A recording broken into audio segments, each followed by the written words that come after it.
in beautiful North Devon. If you're moving to the southwest for a better quality of life, this is education without compromise in what the Good Schools Guide called a gem of a school in an exceptional location. To see for yourself, find us at westbuckland.com. You know that feeling when you get more than you expected?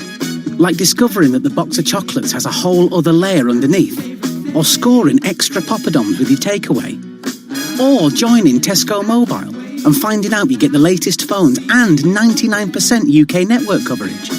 Yeah, that moment. Feels good, right?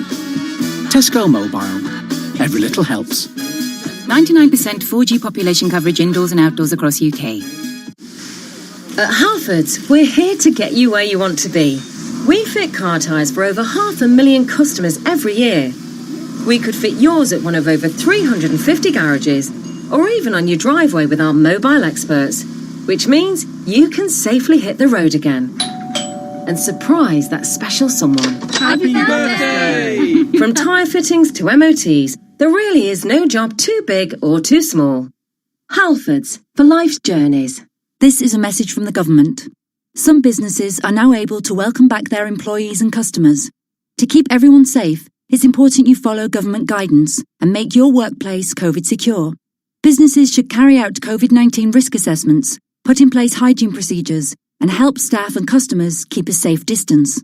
Talk to your employees, listen to their concerns, and if possible, help them to work from home. Every workplace is different, but by following this guidance, you can get back to business safely and play your part in managing the risk of infection. Visit gov.uk/working safely for more information. Stay alert, control the virus, save lives. Here's Emily Chang. With so many people working from home, the increase in internet traffic has also led to an increase in cyber attacks and an increase in demand for cybersecurity products, now more than ever. Here to weigh in on the industry impact is Tom Layton, co-founder and CEO of Akamai Technologies. Tom, good to have you back with us. First of all, what kind of activity are you seeing out there in terms of cybercrime, especially in the last 3 to 4 months now that we've been sheltering in place? It's across the board. Just in the last couple of weeks, we've seen the 2 largest denial of service attacks ever. A bank in Europe faced close to 1 billion packets per second in an attack. We're seeing attacks to steal online accounts. They've doubled year over year. And with the remote workforces, with employees being at home, we've seen a factor of 5 increase in these devices going to malware sites. And that's because people are clicking on phishing links or going to the wrong site. And that's just in the last 2 months, a factor of 5 increase. So, the threat actors are very active right now. Hear more interviews like this one on Bloomberg Television, streaming live on Bloomberg.com and on the Bloomberg mobile app, or check your local cable listings. Markets, headlines, and breaking news 24 hours a day at Bloomberg.com, the Bloomberg Business app, and on Quick Take by Bloomberg. This is a Bloomberg Business Flash. And I'm Karen Moscow. U.S. stock index futures are erasing declines at the end of a volatile week for stocks, ignoring a resurgence in new virus infections across the country. European shares are gaining on low volumes, while the dollar is steady. We check the markets every 15 minutes throughout the trading day on Bloomberg. S&P futures are up a point now. Dow futures down 49. NASDAQ futures up 12. The DAX in Germany's up 1.1%. 10-year Treasury up 3/30 seconds, yield 0.67%. The yield on the 2-year 0.17%. NYMEX crude oil is up 0.9% or 35 cents at $39.07 a barrel. COMEX gold up 0.25% or $4 to $17.74.60 an ounce. The euro 1.1223 against the dollar. British pound 1.2398 and the yen 106.95. That's a Bloomberg Business Flash. Now here's Amy Morris with more on what's going on around the world. Amy. Karen, the number of new infections in the United States hit a record yesterday, more than 37,000 new cases, topping a level set in April. Hospitals in Houston, Texas are out of ICU beds. Arizona's Governor Doug Ducey says they're likely to hit surge capacity soon. The White House Coronavirus Task Force will hold its first briefing today since April. This as parts of upstate New York will enter phase 4 of reopening today, and New York City is about to enter phase 3 a week from Monday. And the House of Representatives has approved a police reform bill. It's not likely to get very far, though. A Senate Republican effort collapsed earlier this week. Global news, 24 hours a day on air and on Quick Take by Bloomberg, powered by more than 2,700 journalists and analysts in more than 120 countries. I'm Amy Morris. This is Bloomberg. Nathan. All right, Amy, thank you. It's 6:19 on Wall Street, live from the Bloomberg Interactive Broker Studios. This is Bloomberg Daybreak, and we're joined now by Stephen Gallo, head of European FX strategy at BMO Capital Markets. Nice, as always, to talk with you, Stephen. And I'm curious to get your outlook for the dollar. As Karen mentioned, it has been holding steady in the current session, but it's well off its peak for the year. With coronavirus continuing to spread, where do things go from here? Well, that's a great question. That's the question of the age, really. I think FX markets and investors are in a moment of reflection and assessment, and I think there will be many more moments like this between now and year end.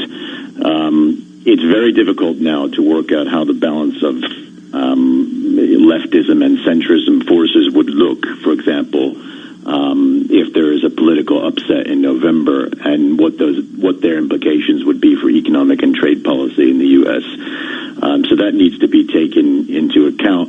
But I also think the problem with all of this stuff that we're seeing now, news flow-wise, whether it's the pandemic, trade, economic data, investors interpret these things in countless different ways.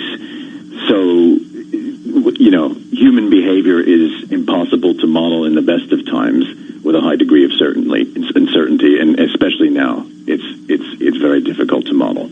So it's difficult to know exactly how investors are viewing what is coming at them in terms of news flow right now. What about the liquidity that we've seen from the Fed in recent months, the extraordinary monetary support we've gotten? Does that continue to keep the dollar in check? Yes, I think it's helped a great deal. It certainly calmed fears regarding lack of dollar funding down. I think what's remarkable, though, is that year to date, various different measures of the broad value of the dollar, you can look at a few, but they're still up.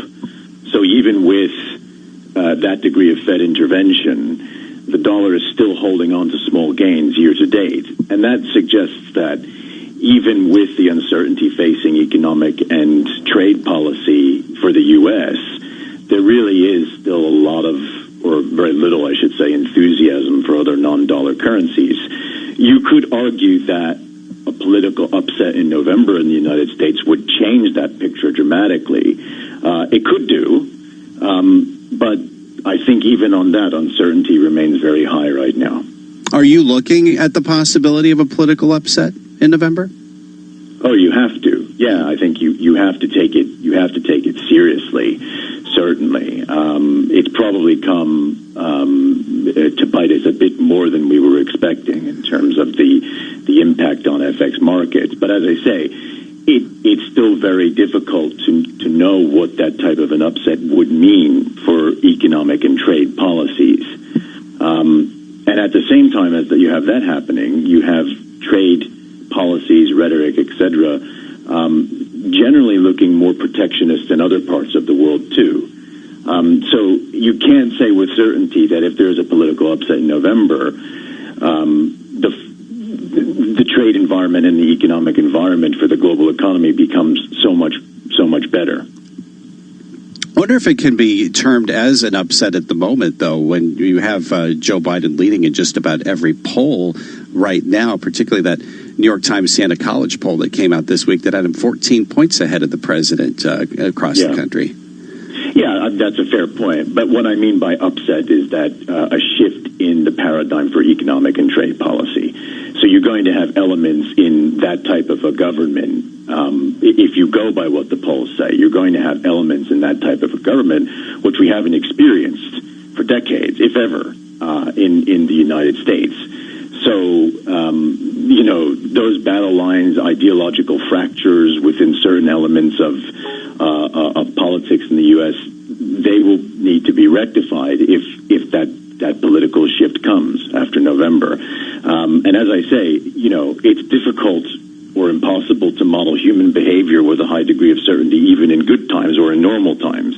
Now, you don't know how businesses, how households, and how investors will react to everything that they're seeing on a daily basis, whether it's trade, economic policy, or obviously news on the pandemic. Yeah, and certainly between now and November, in a lot of ways, that can be an eternity, not just in politics, but in the economy, with so much uncertainty, of course, surrounding the coronavirus pandemic. But good, as always, to get your thoughts this morning, Stephen. Really appreciate it. Stephen Gallo is head of European FX strategy at BMO Capital Markets, and looking at the Bloomberg dollar spot index right now, it's holding steady, up about less than 0.1% right now for Bloomberg dollar spot. As for equity futures, kind of fluctuating at the moment. S&P futures are a little changed right now. Dow futures are down 65 points. NASDAQ futures higher by 12.5 points. The 10-year Treasury up 3/30 seconds, yield 0.67%. 2-year yield 0.17%. And the euro is at 1.1226 against the dollar. You're listening to Bloomberg Daybreak. This is a Bloomberg Money Minute. Stock futures are narrowly mixed this morning. The nation yesterday saw a record daily number of coronavirus cases reported. Florida, California, Arizona, and Texas account for almost half of all new cases. Texas Governor Greg Abbott halted the reopening of the state economy. Today we get a look at personal income and spending for May, and the University of Michigan releases its latest consumer sentiment reading. Apple is shuttering more recently reopened stores in Florida because of the rise in COVID-19 cases. 14 additional stores are closing today across Florida, leaving Apple's Jacksonville and Sarasota stores the only ones still open in the state. This brings to 32 the number closed after recently reopening. The company has 271 U.S. stores. It was a higher close for Wall Street yesterday. The Dow, the S&P, and the NASDAQ all gaining just over 1%, led by financial stocks. Gina Cervetti, Bloomberg Radio. Asset managers who seize change to launch new strategies, add distribution channels, or exploit new technology to re-engineer the investor experience are often rewarded. However, in an industry paralyzed with complexity, few act with agility or decisively. Few run their business strategically. Yet, the most competitive managers in the market know, with the right partner and a flexible operating platform, you can. Go boldly toward change with SEI Investment Manager Services. Determination and operational strength are both essential factors for growth in asset management. I'm Steve Meyer, President, Head of SEI's Investment Manager Services Division. We know that disruptive forces create opportunities around the world. If you see potential in change, our industry specialists will maximize SEI's integrated platform of data and risk management, global investment operations, compliance support, and investor services to position your asset management business for success. Come grow with us. With SEI Investment Manager Services, you lead the charge in a competitive marketplace. Learn more at SEIC.com/seize change. Different adapts, different overcomes, different keeps moving, different keeps thinking, different stays connected, different never stops dreaming. The University of Northampton invites you to a virtual open day for a taste of all the benefits of studying with us from this September. Search University of Northampton Virtual Open Days. It's the future, but different. At Honda, we've never looked to other car companies for inspiration. No, it's not a matter of an inflated ego. We just prefer listening to what people really need. For example, the new Honda Jazz Hybrid doesn't have the expected 6 airbags. It has 10, including one that prevents the driver and passenger from colliding with each other. And because we also listen to our conscience, all our safety features come as standard. No charge. Honda, the power of dreams. At Halfords, we're here to get you where you want to be. Why not book an MOT to get you safely back on the road? With over 600,000 carried out every year at 350 garages, you can always count on our experts. And get back to visiting those you've missed the most. Hi, Mum. From a safe distance, of course. From MOTs to battery replacements and tyre fittings, there's no job too big or too small. Halfords, for life's journeys. This is a message from the government. Some businesses are now able to welcome back their employees and customers. To keep everyone safe, it's important you follow government guidance and make your workplace COVID secure. Businesses should carry out COVID-19 risk assessments, put in place hygiene procedures, and help staff and customers keep a safe distance. Talk to your employees, listen to their concerns, and if possible, help them to work from home. Every workplace is different, but by following this guidance, you can get back to business safely and play your part in managing the risk of infection. Visit gov.uk/working-safely for more information. Stay alert, control the virus, save lives. Picture this. Small businesses on eBay are ploughing on, boxing up goods and rolling them out, shipping cattle, instruments to kids, art for walls, treats to pets, shorts for sunny weekends, to brighten up one British home at a time. Thousands of small businesses on eBay are helping to keep the nation going. They are individually brilliant, stronger as one. Buy, sell, eBay. Tuesdays at KFC gonna get you like, wow, pow, chow, kapow, get down right now. If you know how, then take a bow, because this deal's gonna raise a brow. Get 9 pieces of original recipe chicken for an eye-popping $5.99. What the?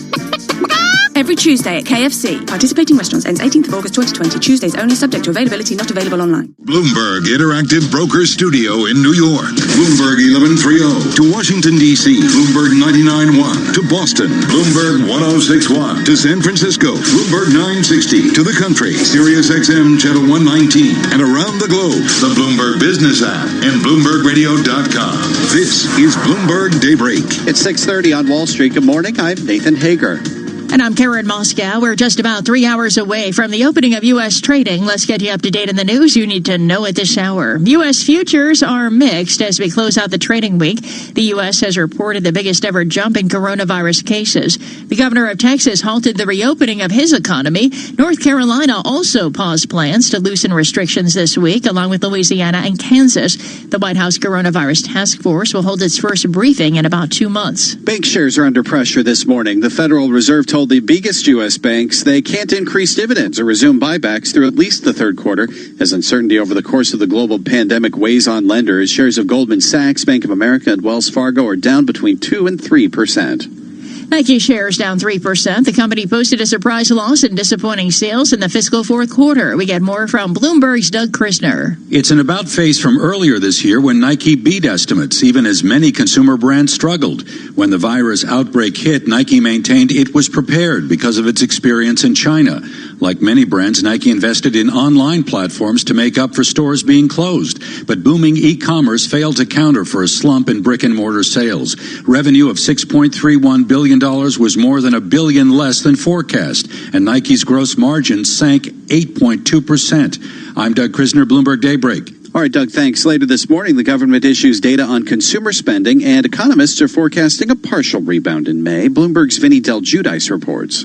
In April, consumer spending posted a record drop, and the outlook is hazy as the coronavirus lingers. Bloomberg Economics says spending could get hit again by, quote, problems unlocking the economy, too abrupt an end to fiscal support, and postponed bills finally coming due.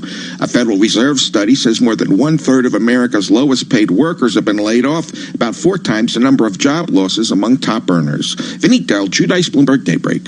All right, Vinny, thank you. Amazon reportedly has agreed to buy self-driving car company Zoox. According to tech website The Information, Amazon will pay more than $1 billion, and that gives the company control of a startup that has designed a driverless vehicle to be used in urban areas.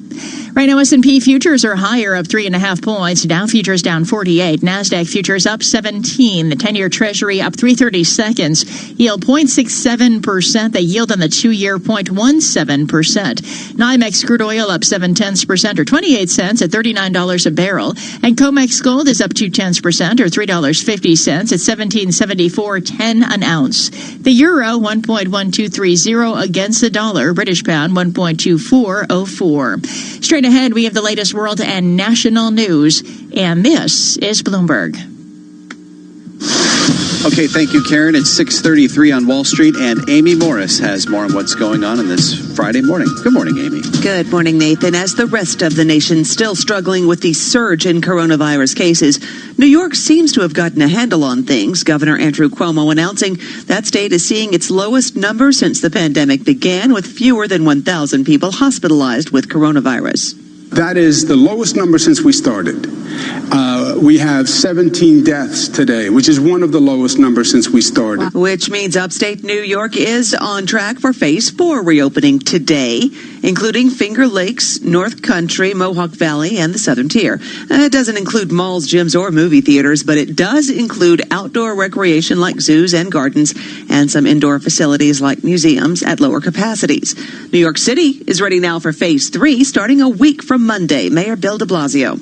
Our basketball courts, our tennis courts, our soccer fields, our volleyball courts, our dog runs, our handball courts, and for all of you who love Italian culture, our bocce courts as well. All of that on track to open up Monday, July 6th.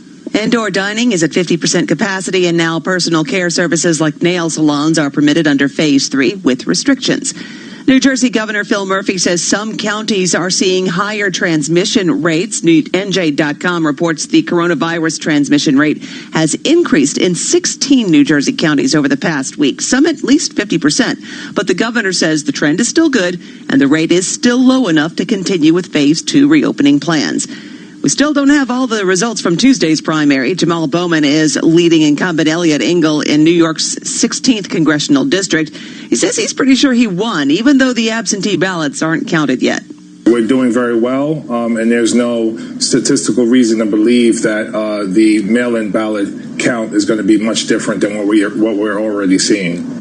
The latest count, with 100% of the precincts reporting, shows him leading Elliot Engel 61.8% to 34.9%. Global news 24 hours a day on air and on Quick Take by Bloomberg, powered by more than 2,700 journalists and analysts in more than 120 countries.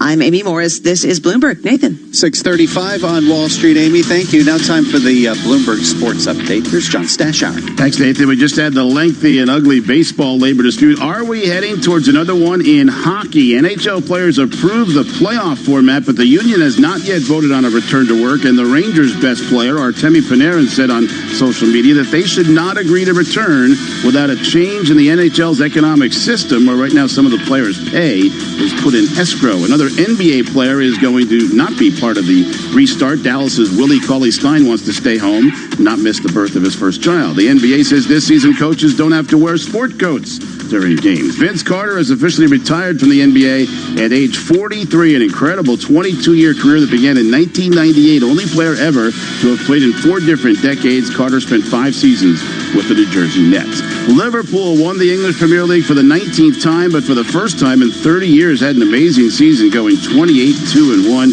29-year-old Canadian Mackenzie Hughes shot a 60, leads the Travelers Golf in Connecticut by 3 shots. The postponed Kentucky Derby is now September 5th, and Churchill Downs announced that unlike the recent Belmont, when 'Tis the Law won before empty seats in New York, some fans will be allowed in for the Derby, although well short of the 100,000 they would normally have. The 60 instead of 162-game baseball season is the shortest by percentage in history for any of the pro sports leagues. Vegas has adjusted its projected win totals. The Yankees are now at 36, just behind the Dodgers at 37. The Mets are at 32. John Stashauer, Bloomberg Sports. Nathan? NASCAR has released a picture of the noose that was found in driver Bubba Wallace's garage at Talladega Super Speedway. It was found just weeks after Wallace spoke out about the presence of the Confederate flag at NASCAR events, which were subsequently banned at races. Bubba Wallace spoke to Bloomberg Quick Take's Brian Wall. It's been a rough couple of days just because people don't understand and don't want to listen to the facts. They just see it as a fake and as a hoax. But, you know, now that all the facts are delivered out there, the more research that NASCAR did is if that's not enough for people, then that just shows how much further we have to go in the world to get peace. Earlier this week, the FBI concluded there was no hate crime at Talladega and that rope had been there since as early as last fall. In the UK, Britain's car production plunged to the lowest level for May since 1946. Bloomberg's Sebastian Salick has the details. The drop is again thanks to car makers having to idle factories to help prevent the spread of the coronavirus pandemic. Output dropped 95% to just over 53,000 vehicles in the month. That's according to the Society of Motor Manufacturers and Traders. Still, that's an improvement on April when only 197 cars were built. The SMMT repeated its call for the government to support the industry, saying 1 in 6 jobs are at risk. In London, I'm Sebastian Salek, Bloomberg Daybreak. Thank you, Sebastian. Today could be one of the highest volume stock trading days of the year as the Russell indexes adjust their weightings. Bloomberg's Larry Kofsky has a preview. Rebalances often fuel high-volume trading as investments that track the indexes buy and sell to mimic the benchmarks. And this one is likely to be a record breaker. In a note earlier this month, Keefe, Bruyette & Woods predicted net trading could be around $65 billion, most of which will take place in the minutes before the close. Large market moves from the COVID-19 pandemic are expected to make the changes more sizable than in other years, with bigger companies getting bigger and the decline in small company values getting steeper. Larry Kofsky, Bloomberg Daybreak. Thanks, Larry. NYSE President Stacey Cunningham says companies listed on the New York Stock Exchange raised billions while its trading floor was closed. We saw a number of companies leveraging both equity and debt throughout the pandemic. Just in those weeks the floor was closed, we raised over $35 billion, or companies listed on the New York Stock Exchange raised over $35 billion during that period of time using follow-on offerings as well as capital raising in a more traditional IPO process. Cunningham made those comments to Bloomberg's David Weston. 6:39 on Wall Street. Time for the Bloomberg Green Report. Here's Jeff Bellinger. One of the biggest challenges in the global fight against climate change is cutting emissions from aviation. And officials in the European Union have come up with a plan to speed things along. Airlines, airports, manufacturers, and pilots associations have called on the EU to ensure that the sector gets help from an $845 billion coronavirus rescue plan. The EU wants to tie financial aid to its Green Deal climate strategy. It has proposed making funds available only for projects that are in sync with the region's plan to reach climate neutrality by 2050. The aviation industry wants the EU to help boost sustainable aviation fuels in Europe through possible investments in production facilities. A letter seen by Bloomberg News suggests the EU might also allow for the Recovery Fund to launch a green incentive program for airlines to replace older aircraft with modern planes. Jeff Bellinger, Bloomberg Radio. Okay, Jeff, thank you. Futures are mixed at the moment. You're listening to Bloomberg Daybreak. Have you wanted to speak a new language, but you thought it'd be too hard or take too much time? Then go to Babbel.com, download the app, and try it for free. In just 15 minutes a day, you'll be on your way to speaking a new language in just a few weeks. And right now, you can try Babbel for free. Babbel starts out teaching you words and phrases by matching them with pictures. You won't believe how easy the interactive program is. Soon the sentences get a little bigger, and before you know it, you're having simulated conversations voiced by native speakers. And because Babbel is crafted by language experts and uses the spaced repetition method, in just 10 to 15 minutes a day, you'll be speaking the language of your choice with real confidence. With Babbel, you can speak a language. Just go to Babbel.com and start your first lesson in the language of your choice for free. Download the Babbel app or go to Babbel.com and try it for free. That's Babbel.com. Hey y'all, Jeff Foxworthy here. Now, if you've ever found yourself repeating the same thing over and over for 75 years, you might be Smokey Bear. Only you can prevent wildfires. That's why I'm filling in for Smokey to switch things up, because there's a lot more to say. And I should know because my grandfather was a firefighter. And one of the things he taught me is that the people that love the outdoors the most are often the ones accidentally starting wildfires, which means always BYOB. No, bring your own bucket to the campfire. And be extra careful with things like burning yard trimmings. Don't just walk away, or chances are you might be starting a wildfire. So for the love of the outdoors, go to SmokeyBear.com to learn more about wildfire prevention. Brought to you by the U.S. Forest Service, your state forester, and the Ad Council. This is a Bloomberg Pursuit. I can find and fund my car, from a Mini to a Jaguar. Feel Feel-good car buying from findandfundmycar.com is the place where you can find quality used cars from trusted dealers rated by you, and where you can fund your car with finance to fit your budget. It's feel-good car buying, all in one place. Shouldn't be a carry on, choose findandfundmycar.com. For the friendships, for the fresh air, for the space to grow, for the knowledge, for the sport, for the outdoor education, for the wide horizons, for the academic excellence, for the future. Unleash your child's education at West Buckland School, a co-educational day and boarding school in beautiful North Devon. If you're moving to the southwest for a better quality of life, this is education without compromise, in what the Good Schools Guide called a gem of a school in an exceptional location. To see for yourself, find us at westbuckland.com. Well done, you. You finally completed that DIY. But don't stop there. A better bed makes a better you, and you've earned it. Pop into Dreams. They'll find you your perfect mattress with this clever bit of technology called Sleep Match. It takes just 3 minutes. They've introduced safe shopping measures like hand sanitizer, face masks, distance markers, and your own single-use pillow and mattress protectors. Dreams are bound to find you the perfect bed for a great night's sleep. Stay safe. Sleep well. Dreams. You know that feeling when you get more than you expected? Like when your week off is forecast warm and sunny. Or when there's an extra unclaimed sausage left on the barbecue. Or joining Tesco Mobile and finding out you get the latest phones and 99% UK network coverage. Yeah, that feeling. Nice, isn't it? Tesco Mobile. Every little helps. 99% 4G population coverage indoors and outdoors across UK. To a network of news and financial information 24 hours a day. Powered by more than 2,700 journalists and analysts in more than 120 countries. This is Bloomberg Radio. Now, a global news update. The U.S. House passes the George Floyd Justice in Policing Act. The yeas are 236. The nays are 181.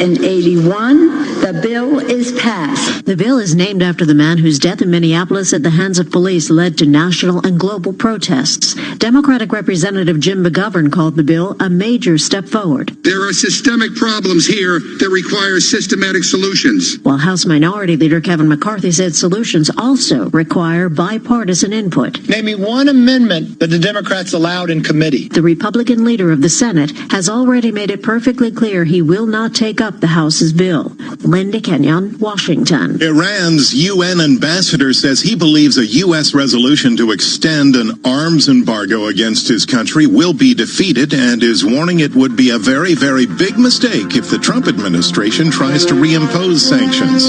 I'm John Trout. Pandemic information is coming at you so quickly, it's hard to react, never mind plan. How bad do you think it's going to get? How much more cutting do you need to do? Here's help. Bloomberg Markets, weekday mornings at 10 Eastern on Bloomberg Radio.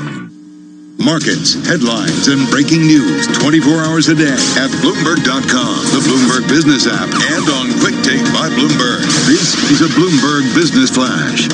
And I'm Karen Moscow. This update brought to you by SEI. Since its founding 50 years ago, SEI has provided investment managers and asset owners with robust infrastructure platforms and flexible outsourcing solutions. Go to SEIC.com/IMS.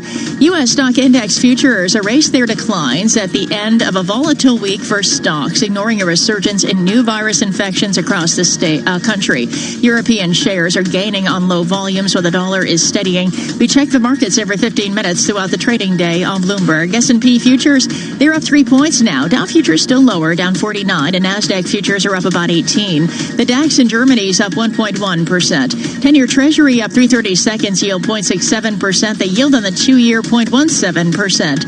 NYMEX crude oil is up 0.9% or 33 cents at $39.05 a barrel. COMEX gold up 0.25% or $4.10 at $17.74.50 an ounce. The euro 1.1232 against the dollar. The British pound 1.2413, and the yen is at 106.88.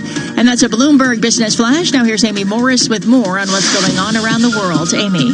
Karen, we continue to track the coronavirus case surge across the United States. The country saw a record number of new cases, more than 37,000 just yesterday. But the numbers in New York continue to fall, and parts of upstate New York will enter phase 4 today. New York City is on track to enter phase 3 after the 4th of July weekend. And now the White House Coronavirus Task Force will be holding its first briefing in 2 months later today. Meanwhile, police reform continues to divide Congress. 2 days after a Republican police reform bill failed in the Senate, the House of Representatives has approved a wide-ranging police reform bill. It's just not expected to go very far. Global news 24 hours a day on air and on Quick Take by Bloomberg, powered by more than 2,700 journalists and analysts in more than 120 countries. I'm Amy Morris. This is Bloomberg. Nathan. Okay, Amy, thank you. We are live from the Bloomberg Interactive Brokers Studios. We're at 6:49 on Wall Street. That's time to check what's going on in D.C. Some of the top stories in the nation's capital. The House passed that sweeping police reform bill that is likely to go nowhere in the Senate. The Trump administration urging the Supreme Court to throw out the entire Affordable Care Act in a filing last night. And the White House Coronavirus Task Force is set to hold its first briefing in about 2 months. Also making news, President Trump apparently paying little mind to the coronavirus surge as he presses ahead with his re-election campaign. For more, we're joined by Bloomberg News politics editor Kathleen Hunter. Kate, the president hasn't announced any new initiatives, and most White House officials we've heard from and spoken to don't sound too concerned about the increase. So what's the latest? Yeah, I think there's definitely a sense from the Trump administration, and particularly from the White House and the president, that it's business as usual. I think that they have continued to sort of stress the idea that while the number of cases are going up, that hospitalizations and the death trend is still going down. Now, of course, that could change because we tend to see hospitalizations and death rates lag a bit behind new cases. And so we could see that change in the next couple of weeks. But for now, that's what the Trump administration, the president himself, via some tweets last night, seems to be emphasizing. And I think that we would expect that to likely continue and not change going forward. Could we see some new initiatives come out when the task force holds that briefing today? Unlike the past briefings that we're all familiar with from the spring that were held in the White House press room over the last couple of months, today's briefing is going to be held at the Health and Human Services headquarters, right? Yeah, and so it's going to be, I think, symbolically or optically, that kind of creates some distance from the White House, which, you know, given that every day we're drawing closer to Election Day, I don't think is coincidental. Also, obviously, Trump isn't going to be a part of this particular briefing. And so I think that, you know, it's possible we could hear something new, but I would imagine that given what we've been hearing thus far, that it's likely going to be, discussion around the idea that the administration is working with governors in states that have seen an increase in the number of cases, but also the idea that, again, what Trump has been emphasizing, that the death rate is still, as of now, on a downward trajectory. Now, when the president was more fully involved in these briefings, I think it's safe to say it didn't turn out too well politically for him. Is that possibly part of what's at play here in his focus away from the pandemic? I think that's absolutely very likely. There is a lot of polling at this stage that indicates that significant portions of the public, even in some cases, majority of the public aren't happy with the way in which Trump has responded to the coronavirus pandemic. And so I think given that, part of the strategy here is to kind of distance Trump from the federal response and not make him a primary focus of that, and, let Trump get out there. And as he did in Arizona this week, talk about different things like, his border wall initiative and other things that he, that his team have determined are, more politically advantageous at this stage. It's interesting that as this pandemic continues, the Trump administration last night filed a briefing with the Supreme Court arguing to scrap the entire Affordable Care Act in a case that's probably going to come up right around the time of the election. Yeah, and this is an interesting development because it does sort of position the Affordable Care Act as being potentially, a bigger issue in the 2020 campaign than it might have otherwise been. And obviously, we all know that Joe Biden, was not only Obama's vice president during the time in which the Affordable Care Act passed, but he was, kind of he was Obama's point man up on Capitol Hill, helping to push those negotiations through. And so I think that is something, to keep in mind, and certainly something that the Trump administration is going to try to take advantage of, because, we all know that in 2010, 2 years after Obama was elected and shortly after the Affordable Care Act passed, that Republicans, the Tea Party, made a huge surge in Congress. And so there's still, in certain pockets, animosity out there among voters towards the Affordable Care Act. But I think it's important to keep in mind that this strategy, the dynamics have shifted, and the strategy has the potential of backfiring because, we are in the middle of a global pandemic. And so I think the way people are viewing healthcare is shifting in ways that are not fully understood yet. And also, we know even before that, the Affordable Care Act has become more popular than it was 10 years ago. And not only are we in the middle of a pandemic, we're also in the middle of a national conversation about race and policing in this country. And the House has passed its version of a police reform bill, but it doesn't look like it's broken through the impasse on Capitol Hill. No, it doesn't. And I think this is an instance where, perhaps what we might see is Democrats, having made potentially the calculation that heading into the election, they would rather have, they're not going to make the kind of headway and get the kind of policy that they want. So if they're not going to get the policy that they think is going to be effective, then it makes sense to sort of shelve the issue and, not go along with what Republicans have proposed, which they view as quite toothless when it comes to police reform. And so I think that's potentially the impasse that we're seeing now. And given that that Democrats don't have a lot of leverage in terms of making things happen in the Senate, this may be where things sit until after the campaign. Bloomberg U.S. Politics Editor Kathleen Hunter, thank you as always. Read more about these stories on Bloomberg.com or on the Bloomberg Terminal, and follow all the latest on Bloomberg Radio in Washington at Bloomberg 99.1 and 105.7 FM HD2. Karen. All right, Nathan, thank you. 6:55 on Wall Street. Time for the Bloomberg NJIT STEM report, brought to you by New Jersey Institute of Technology, providing industry partners with commercially focused research and innovation services through its New Jersey Innovation Institute. Learn more at njii.com. Now let's see what's happening in science, technology, engineering, and math. You can now see how coronavirus lockdowns have changed air pollution and hospital lights. Using data from 17 satellites, 3 space agencies have created a website that serves as a global dashboard for temporary changes observed from orbit. The European Space Agency, Japan Aerospace Exploration Agency, and NASA have unveiled the Earth Observing Dashboard at eodashboard.org. The data monitors 30 environmental indicators, 17 economic signals, and 3 agricultural indices. Apple closing an additional 14 U.S. retail stores today because of recent increases in COVID-19 cases. That brings the number shut after recently reopening to 32. The decision means that 16 of Apple's 18 stores in Florida have been closed again, with just those in Jacksonville and Sarasota still open. And what's in a name? Amazon.com has bought the naming rights to Seattle's Key Arena, the new home for the city's expansion hockey team and the WNBA Seattle Storm. But the company is not putting its own name on it. The venue will be called the Climate Pledge Arena. Amazon says the stadium will be the first net zero carbon certified arena in the world. And that's today's Bloomberg NJIT STEM report. It is 6:56 on Wall Street. Time for the Bloomberg Small Business Report with John Tucker. At least 1 in 10 small businesses in the U.S. are expecting to lay off workers once their fiscal relief funds run out. This according to a new survey.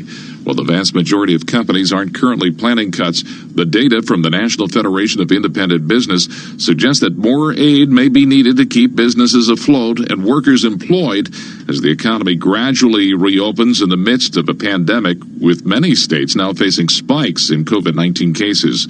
In the survey, 14% of companies that received a loan from the Paycheck Protection Program, the centerpiece of federal relief for small businesses, anticipate having to reduce their workforce after using the loan. Among those companies, half expect to dismiss 1 or 2 employees, and about 12% say they'll likely lay off at least 10 workers. And that's the Bloomberg Small Business Report. I'm John Tucker.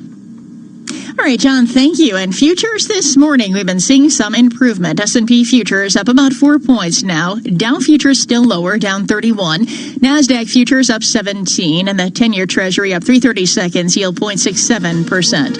Bloomberg Surveillance is straight ahead with Tom Keene, Jonathan Farrell, and Lisa Abramowitz. For Nathan Hager, I'm Karen Moscow, and this is Bloomberg. Influential conversations from Bloomberg. Different adapts, different overcomes, different keeps moving, different keeps thinking, different stays connected, different never stops dreaming. The University of Northampton invites you to a virtual open day for a taste of all the benefits of studying with us from this September. Search University of Northampton Virtual Open Days. It's the future, but different. You know that feeling when you get more than you expected? Like when your week off is forecast warm and sunny. Or when there's an extra unclaimed sausage left on the barbecue. Or joining Tesco Mobile and finding out you get the latest phones and 99% UK network coverage. Yeah, that feeling. Nice, isn't it? Tesco Mobile. Every little helps. 99% 4G population coverage indoors and outdoors across UK. The Mini Electric was raring to go. Until, ready, set, stop. We hit the power down switch. We waited. But now, it's time to start up again. We're ready with the Mini Electric and whole Mini range online. Showroom safety measures are set, and we're feeling good to go. Find your perfect Mini at mini.co.uk. This is a message from the government about the next stage of controlling coronavirus with NHS Test and Trace. To protect your friends and family, testing and tracing must become a new way of life. If you have symptoms, you need to get a test immediately. Don't leave home for any other reason. If you test positive, we will contact you to trace people who you might have infected. From now on, if you're told you've been exposed to an infected person, you must self-isolate for 14 days. Play your part and do the right thing, so we can safely return to a more normal life. Go to nhs.uk or call 119. Stay alert, control the virus, save lives. On the Bloomberg Business app and on Quick Take by Bloomberg. This is Bloomberg Radio. Unlike a number of other countries, the Fed is not going to be going negative with rates. No one at this point, analysts, companies, strategists, portfolio managers, has a great sense for what earnings will be in 2020 or in 2021. That initial sort of shock effect from reopening, which is basically going from no activity to some activity, then I think you settle in at levels where you don't really know where things are going. This is Bloomberg Surveillance with Tom Keene, Jonathan Farrell, and Lisa Abramowitz. From New York City for our audience worldwide, good morning, good morning. This is Bloomberg Surveillance with equity futures positive. We're live on Bloomberg TV and on Bloomberg Radio alongside Tom Keene. Together with Lisa Abramowitz, I'm Jonathan Farrow. Tom Keene, on this Friday morning, it feels like in this market, any other summer Friday, in this economy, it is anything but. Not only in the economy, but within our society and culture as well. You're absolutely right, John. It really feels like an August Friday here. We've had the range-bound markets all week, maybe with the exception of gold. All that pushed aside, John, by the ramifications of the pandemic. And we don't need to go into it now, John, but just I really wonder, over the weekend, is the economists and the equity strategists right, how they adapt and adjust their Q3 view based on the news we're seeing out of the Sun Belt? Well, Lisa, from the economist's perspective, it's going to be a tug of war for the next few weeks and months. The aggregate data could well improve. Beneath the surface, though, the fragility is really going to start to show in places like Texas and Florida.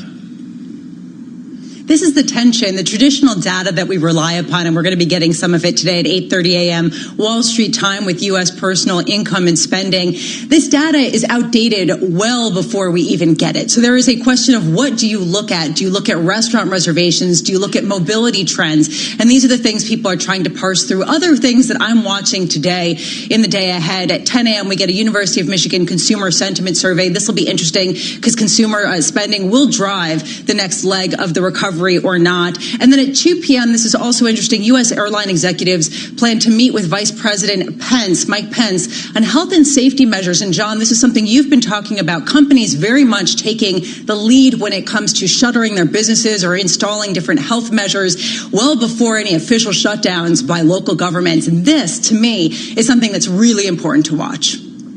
Yeah, Lisa, I know you've been really focused on it as well. Governors aren't waiting for federal guidance and corporations aren't waiting for the guidance to come from the governors either. And we saw that starting last week with Apple beginning to close down stores again. I believe 16 out of the 18 stores in Florida for Apple are now closed again. For this market, we shrug it all off, accelerating a rally into the close yesterday. We add a little bit more weight to it this morning. Equity futures up another 0.2% on the S&P 500, up 6 points. We begin the program this morning with Anna Han of Wells Fargo, the equity strategist over there. Anna, I know that in the short term, you are cautious. Longer term, you are firmly in the risk-on camp. Can you tell me why? Thanks, John. Well, even with the reopening being slowing down in key areas such as Texas, you're seeing nationwide that it's continuing and the consumer spending is coming back. That demand has been pent up. So as that persists, we think that the risk seeking and the equity ride could continue. Anna, what do you take away from the store closures that we've seen, from the reopening process hitting pause in places like Texas? It's certainly concerning, John, especially with Texas being one of the largest GDP contributors to the national GDP, that is. It's concerning, but where it really needs to impact is it going to lead to several other states closing down officially, putting in those quarantine measures. And if that happens to us, that's really going to set back the economic recovery that had been going on since April. And I want to go back to your derivatives work years ago, and particularly almost back to your physics and dynamics at Yale University. And real simple, what's the bet of the market right now? What's the exposure of the market right now into the summer? When you say exposure, you're thinking risk exposure, I'm guessing. So if you think about that, there are people who are positioned for the upside, but it's not this euphoric reach for all grab. You still have a lot of people putting on protection and being cautious because, to be frank, March was only 3 months ago, and it really hurt some investors. On the other hand, you have those that are been piling into the markets. You look at the retail flow. We look at some Robinhood data, and you see that people are eager to participate in this rally. So you have two warring forces. Our view is still that risk on and longer term equities will be higher. What's really interesting, Ariane, and I'm glad you bring it up, and it goes back, folks, to what's called a rehedge, where you go out and you have to reset up your belief structure 3 months out or 6 months out. Do you anticipate more volatility in equities as institutions and hedge funds have to struggle to rehedge, to reset their bets? We do think that the couple of months ahead will be volatile. And when you look at the derivatives market and the term structure on the S&P options, it's looking like we're going to have some choppiness and elevated VIX could persist for some time. That being said, what's given us confidence in our equity play is that you see credit spreads remaining rather tight. And even as credit spreads remain tight, that keeps a cap on those equity vols. So it lets us be more confident telling investors to continue that risk-on value play. Yesterday we got the results from the Federal Reserve stress tests of the U.S. banks. It was actually somewhat surprising, and it came with a possible review further of the capital plans of the big banks later this year. The Fed is requiring banks to resubmit those. Does that uncertainty give you any pause about investing in financials, given the fact that their dividends are capped, they're not going to be buying back any shares through at least the third quarter, and there does seem to be a feeling that there could be additional measures taken in the very near future? You bring up a great point, Lisa. And let me start with the dividends. So they cap dividends and they tie those dividends to the income stream. But I think them being able to pay out mostly the third quarter is something we expected. We weren't expecting this huge raise in dividends. So it's not the worst news for us. And then slashing buybacks and saying no buybacks third quarter, I would say the consensus view was mostly no buybacks for the rest of this year. So that was rather expected. What was unprecedented was that they're going to ask for another review, a resubmitting of that capital plan in September. But, frankly, it's kind of like getting a test graded and getting it back with all these red marks. If you get a chance to review and resubmit, it could actually help and be something to look forward to in September as another catalyst. All right, and just broadening out a little bit, we want to look at the risks heading into November. There was a time when in a political year, an election year, the election would be on the forefront of a lot of people's minds. Right now, it seems to be on the back burner. At what point will we start to see election risk bleed into the market action? I think actually it's already starting to bleed into the market, Lisa. It certainly has been the back burner, like you said, because of the coronavirus and the reopening of the economy. But more and more, you're seeing this all being tied together. As President Trump is handling the coronavirus situation, that affects his popularity in the polls. And as candidate Biden has become more and more likely to win the presidential seat, it comes into question, what if the Dems take a full sweep? If that happens, the changes in the new economic plan you see from that side, that could come a lot faster than expected. So the domestic political risk to us looks a bit underpriced, and we're going to be watching that carefully as that develops. Tom Keene, this has been one of these stories that has come on the radar in a massive way in the last week. The election, just more and more people discussing the potential outcome come November. And I always think that sometimes the market gets like a distracted toddler, which can only focus on one thing. And the one thing this market is focused on come November is the tax cut, and whether the tax cut gets reversed and the Republicans lose the Senate. That seems to be overwhelmingly the single focus of market participants going into November.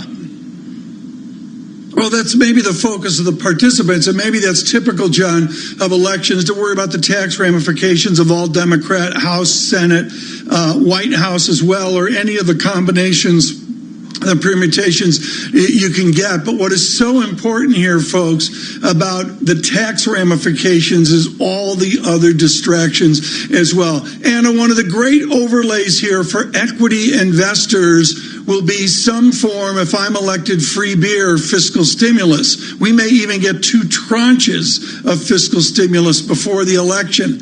How does that fiscal stimulus play into the Powell put, the ability of the Fed to prop up equities?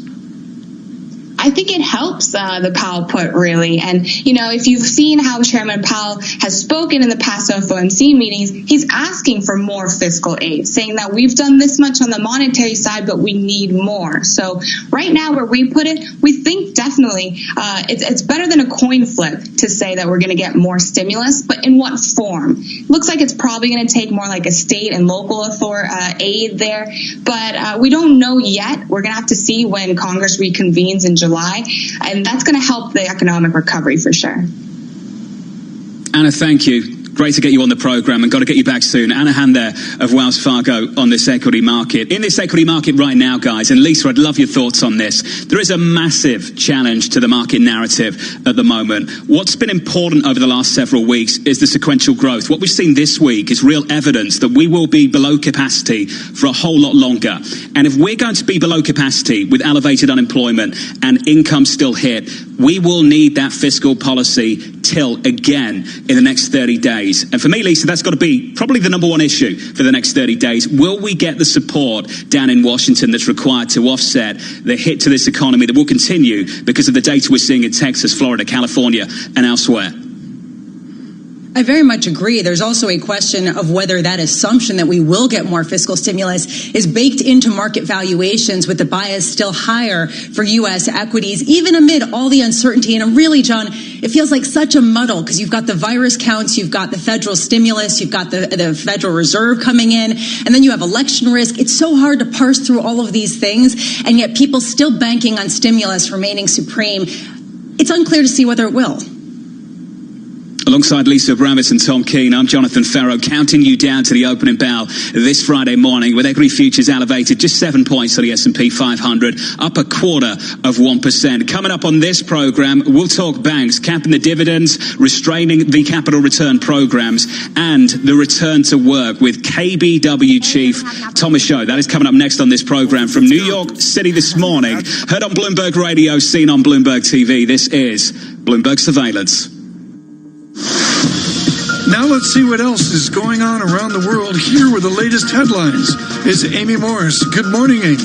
And good morning, Tom. Governors across the country reversing those plans to reopen their states as the coronavirus cases spike. The U.S. registering the biggest ever jump in cases. Texas added more than 6,000 new cases, its third straight day of record increases. Florida's Governor Ron DeSantis says he will not reopen that state further for now. And in Arizona, Governor Doug Ducey says hospitals are likely to hit surge capacity very soon. I don't want there to be any illusion or sugar-coated expectations. We expect that our numbers will be worse next week and the week following. CDC Director Robert Redfield explains many of the people who do have the virus don't even know it because they don't have symptoms. Our best estimate right now is that for every case that was reported, there actually were 10 other infections. And those people are spreading the virus, too. The Trump administration is pushing for the Supreme Court to eliminate the Affordable Care Act, stating in a brief late yesterday that, quote, the entire ACA thus must fall because of the 2017 tax law change. The court is set to hear the case around the time of the November election. Former Vice President and presidential hopeful Joe Biden says the president's efforts to repeal Obamacare is, quote, unconscionable during a pandemic and that the coronavirus cannot be ignored. Biden's campaign has centered its messaging on health care this week, seeking to draw a contrast with the Trump administration's efforts to roll back more health care protections. A job applicant's skills could soon take priority over a college degree for federal workers. President Trump preparing to direct the federal government to overhaul its hiring practices. Live from the Bloomberg Interactive Broker Studios, this is Global News 24 hours a day, on air and on Quick Take by Bloomberg, powered by more than 2,700 journalists and analysts in more than 120 countries. I'm Amy Morris. This is Bloomberg. Asset managers who seize change to launch new strategies, add distribution channels, or exploit new technology to re-engineer the investor experience are often rewarded. However, in an industry paralyzed with complexity, few act with agility or decisively. Few run their businesses strategically, yet the most competitive managers in the market know with the right partner and a flexible operating system, you can. Go boldly toward change with SEI Investment Manager Services. Determination and operational strength are both essential factors for growth in asset management. I'm Steve Meyer, President and Head of SEI's Investment Manager Services Division. We know that disruptive forces create opportunities around the world. If you see potential in change, our industry specialists will maximize SEI's integrated platform of data and risk management, global investment operations, compliance support, and investor services to position your asset management business for success. Come grow with us. With SEI Investment Manager Services, you lead the charge in a competitive marketplace. Learn more at SEIC.com/seize change. Business is constantly evolving. Is your financial printer evolving to keep ahead of the curve? At Command Financial, we are redefining financial printing by providing industry-leading expertise, leveraging technology, and honing processes and best practices. Every day, Command helps SEC registrants, as well as members of their working groups, including securities attorneys and investment bankers, prepare, file, and disseminate regulatory and disclosure documents, such as registration statements, M&A documents, and mutual fund prospectuses and reports. Command provides a full range of services to help you effectively complete your deal, meet your disclosure requirements, and achieve your shareholder communications objectives. Visit our website at commandfinancial.com and learn how we're evolving, not only with the times, but also with your business requirements. Command Financial, redefining financial printing. Influential conversations from... You know that feeling when you get more than you expected? Like discovering that the box of chocolates has a whole other layer underneath? Or scoring extra poppadoms with your takeaway? Or joining Tesco Mobile and finding out you get the latest phones and 99% UK network coverage. Yeah, that moment. Feels good, right? Tesco Mobile. Every little helps. 99% 4G population coverage indoors and outdoors across UK. Listen. That's a dream. Everyone has them, jingling away in the back of our minds. And most of the time, that's where dreams stay. So easy to ignore. Anything can drown them out, and everything does. But at Honda, we listen to our dreams. We get right up close. And on really good days, they become reality. From 2022, Honda's mainstream cars will only be hybrid or electric. Honda, the power of dreams.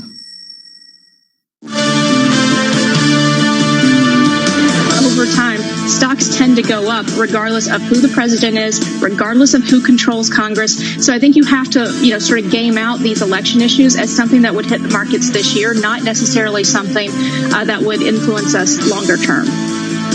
Laurie Cavacina of RBC really leading the way on the south side, covering the election potential outcomes and what it could mean or maybe not mean for this market come November and beyond. From New York City this morning, alongside Tom Keene and Lisa Abramowitz, I'm Jonathan Ferro, counting you down and getting you in shape for the opening bell. 2 hours at around about 12 minutes away, with equity futures just off session highs, up around about 4 or 5 points on the S&P 500. We are up around about 0.1% and change. Outside of that, outside of equities, into the bond market we go, with Treasury yield to lower, the curve just a little bit flatter again. Your 10-year coming down a basis point to 0.67%. Your 30-year down almost 2 basis points to around about 142. And outside of all of that, let's get to the FX market. Quick snapshot of G10 for you. The Japanese yen outperforming against the US dollar. Euro dollar pretty much unchanged, Tom Keene. Some muted price action this morning, but certainly, as we suggested 20 minutes ago, for the economy, a lot of concern going through the rest of this summer without the support of another fiscal package already formed and agreed on. Enthusiasm over a data check with really just a huge amount of churning out there. That is not the case in Washington, and that is not the case in this nation. Kevin Cirilli is our chief Washington correspondent. We could have a 2-hour conversation with him this morning on the virus, the pandemic, on the politics of Washington, the police legislation on the Hill, and none of it matters, because the President of the United States has been essentially invisible for the last couple days. Kevin, I believe, and correct me if I'm wrong, there will be a virus event today. I believe there will be a scheduled virus event on Sunday, and the president, with all the media garbage of 12 and 14 weeks ago and the sniping at the doctors, won't be at either event. Is that correct? Well, this is the first task force briefing in more than 2 months, and Vice President Mike Pence will be leading the effort. He, of course, chairs that committee. I'm told by the re-election campaign that from their perspective, they are viewing the uptake in cases in states like Arizona as well as Florida and other states as really a first wave, not necessarily a second wave, that the virus has trickled down through come on, the country. Kevin, you're talking like the chief Washington correspondent. I get that. Is the president in hiding? No, I mean, look, he will not be attending the briefings. And, I think that Democrats are going to raise concerns about that from an issue of where is he? The president has struggled this week, Tom, in terms of swing state polls. There was a New York Times poll that came out that has him down significantly in 6 battleground states. Republicans would not frame it as him hiding at all. Kevin, there is one part of all of the polls where this president still performs, and it's arguably the most important part going into November as we try and secure an economic recovery. It's on the economy, head-to-head with a former vice president, Joe Biden. The president of the United States still comes out on top on handling the economy, and even in a moment like the one we're in right now. How does this administration leverage that going into November, Kevin?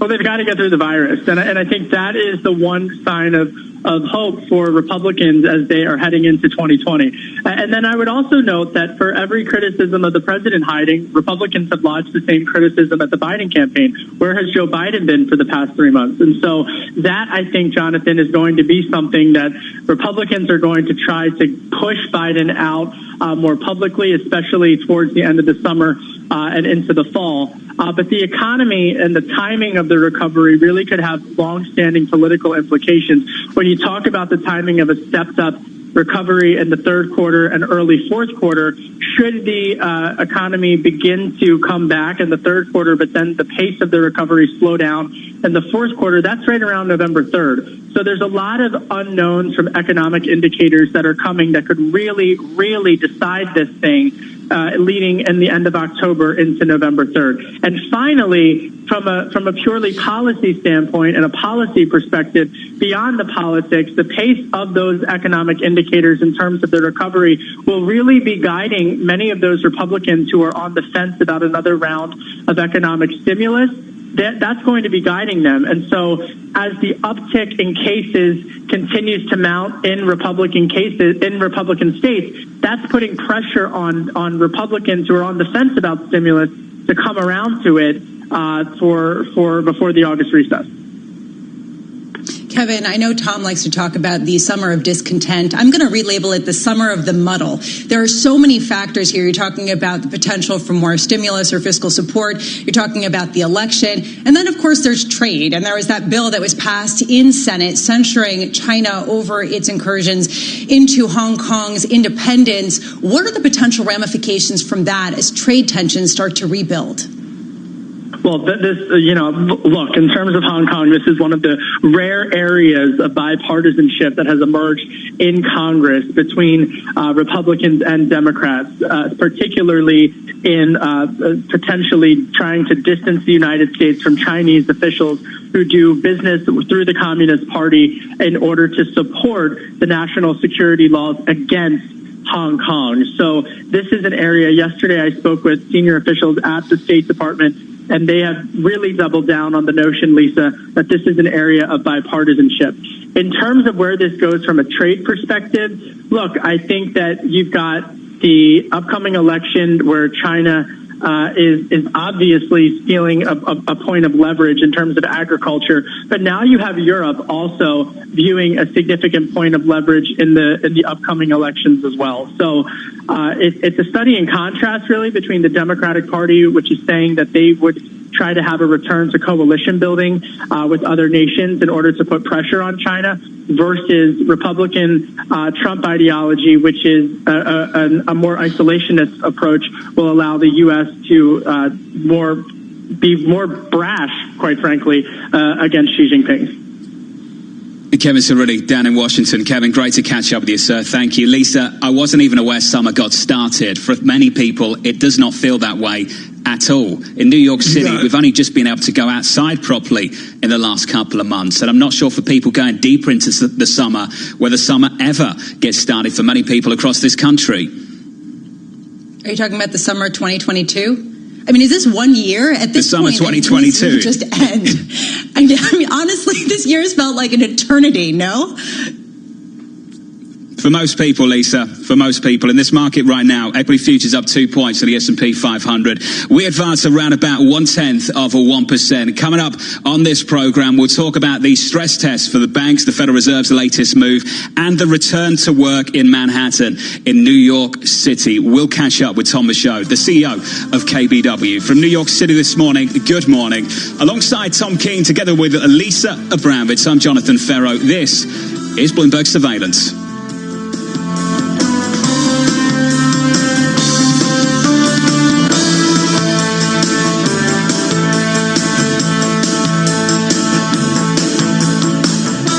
For the Jewish Communal Fund, Noel Spiegel, former senior partner with Deloitte & Touche and past JCF president, discusses the advantages of a donor-advised fund over a private foundation. There's a lot involved in having a private foundation. You need to engage attorneys, you need to engage accountants, file tax returns. At JCF, all of that is done for you. You don't have to get involved in anything other than making your contribution to your fund and then determining which grants that you want to make. A JCF fund may be opened with a minimum $5,000 contribution of cash or appreciated securities and can be used as an alternative to or together with a private foundation. If you have a foundation, you have to list all of the contributions that you made. Potentially anybody, because the information is public, can find out exactly which organizations a foundation has made charitable contributions to. Let JCF simplify your philanthropy and protect your privacy. Learn more about JCF's private client group at jcfny.org. Imagine being denied an apartment because of your religion, or your race, or because you have children, or a disability. It's so wrong. Yes, but who has the power to stop this? You do. Each of us has the power. The law is on your side. It's illegal for landlords to discriminate because of race, color, religion, sex, national origin, disability, or familial status. If you suspect that you have experienced housing discrimination, file a complaint with HUD immediately so we can investigate it. Fair housing is your right. Use it. To learn more, visit HUD.gov/fairhousing. That's HUD.gov/fairhousing. Or call 1-800-669-9777. 1-800-669-9777. A public service message from HUD in partnership with the National Fair Housing Alliance. This is a Bloomberg Money Minute. MasterCard is vowing to... Different adapts. Different overcomes. Different keeps moving. Different keeps thinking. Different stays connected. Different never stops dreaming. The University of Northampton invites you to a virtual open day for a taste of all the benefits of studying with us from this September. Search University of Northampton Virtual Open Days. It's the future, but different. At Honda, we've never looked to other car companies for inspiration. No, it's not a matter of an inflated ego. We just prefer listening to what people really need. For example, the new Honda Jazz Hybrid doesn't have the expected 6 airbags. It has 10, including one that prevents the driver and passenger from colliding with each other. And because we also listen to our conscience, all our safety features come as standard. No charge. Honda, the power of dreams. At Halfords, we're here to get you where you want to be.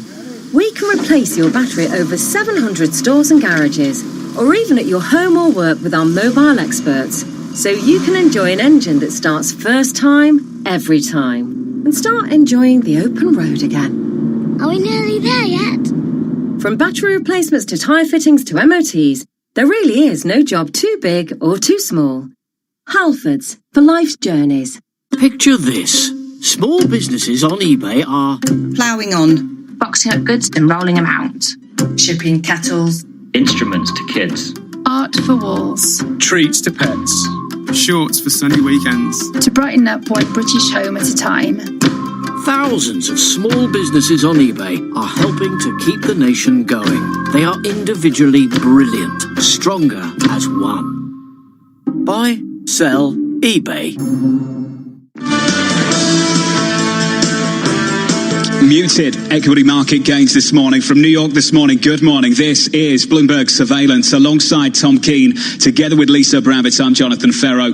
Around about 2 hours away from the opening bow with equity futures just slightly higher but fading once again. We're positive by around about a single point on the S&P, slightly negative on the week as well. Outside of equities into the bond market we go with Treasury yields coming in. The curve a little bit flatter. We're down around about 2 basis points on 30s. A similar move on 10s to 0.67%. Outside of all of that, in foreign exchange, muted price action, the euro going absolutely nowhere. Your outperformers this morning, Tom, it is coming from the Japanese yen. The yen just a little bit stronger.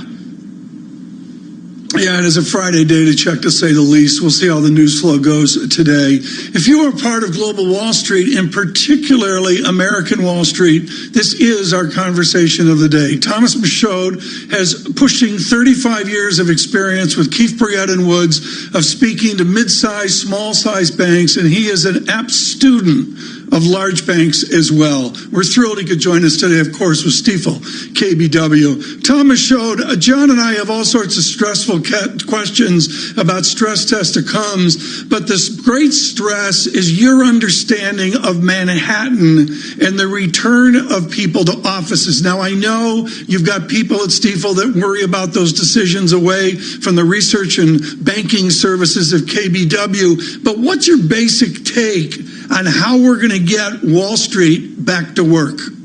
Well, I think there are a couple of important decisions that need to be made and steps that need to be taken to ensure the safety of our colleagues in returning to the office, because that's always of paramount importance. So when you say, what does that mean? For example, we've redesigned a lot of the patterns around our buildings. We've worked closely with the landlords in our buildings around the country just to make sure that safety, number one, is what's in mind for our colleagues.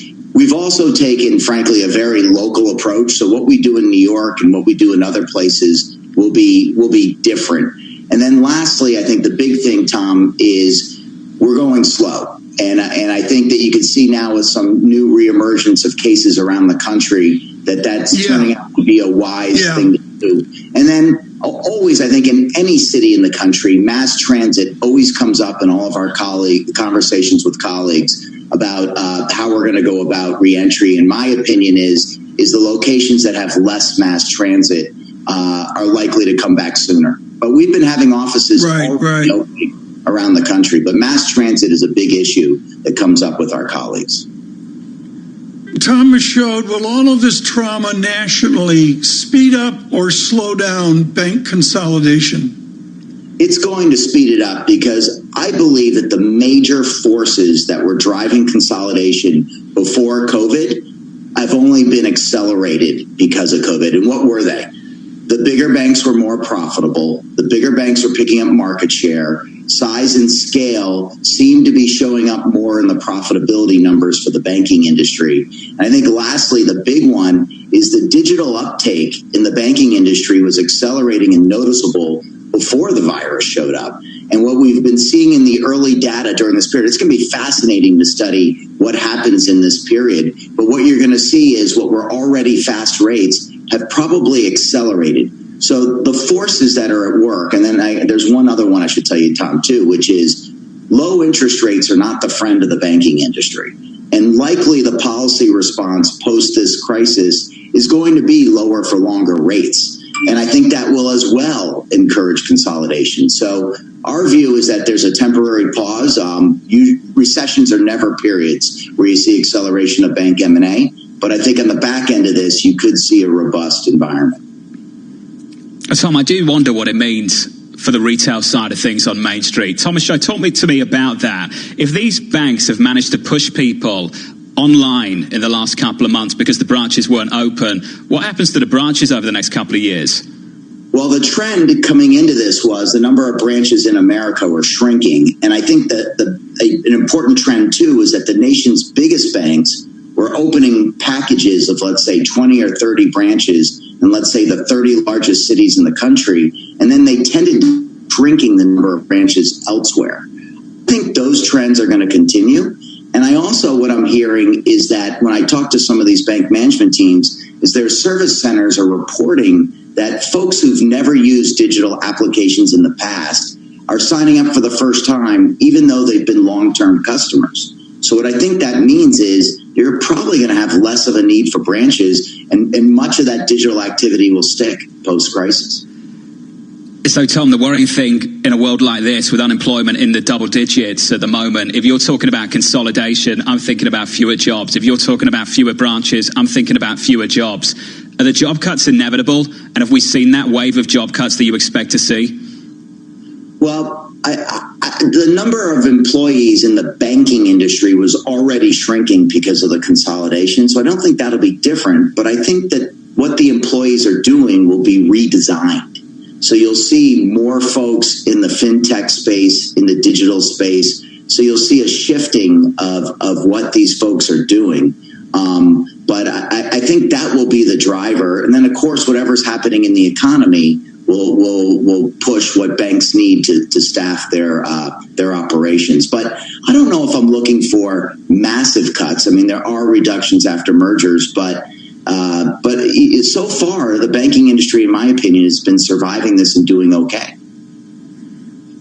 And Tom, that seems to be the tone from the Federal Reserve as well. And yet they did say they were going to continue to stress test the banks going forward and could potentially amend their recommendation to just halt the dividends where they are, to cap them, and possibly take further action. What are you seeing in terms of delinquencies and, more importantly, sentiment among some of the businesses that you lend to in terms of how they are girding for the next wave of whatever is to come? Yeah, so first of all, a lot of the data is being impacted by the deferrals that have been allowed by the industry and as well as by the regulators.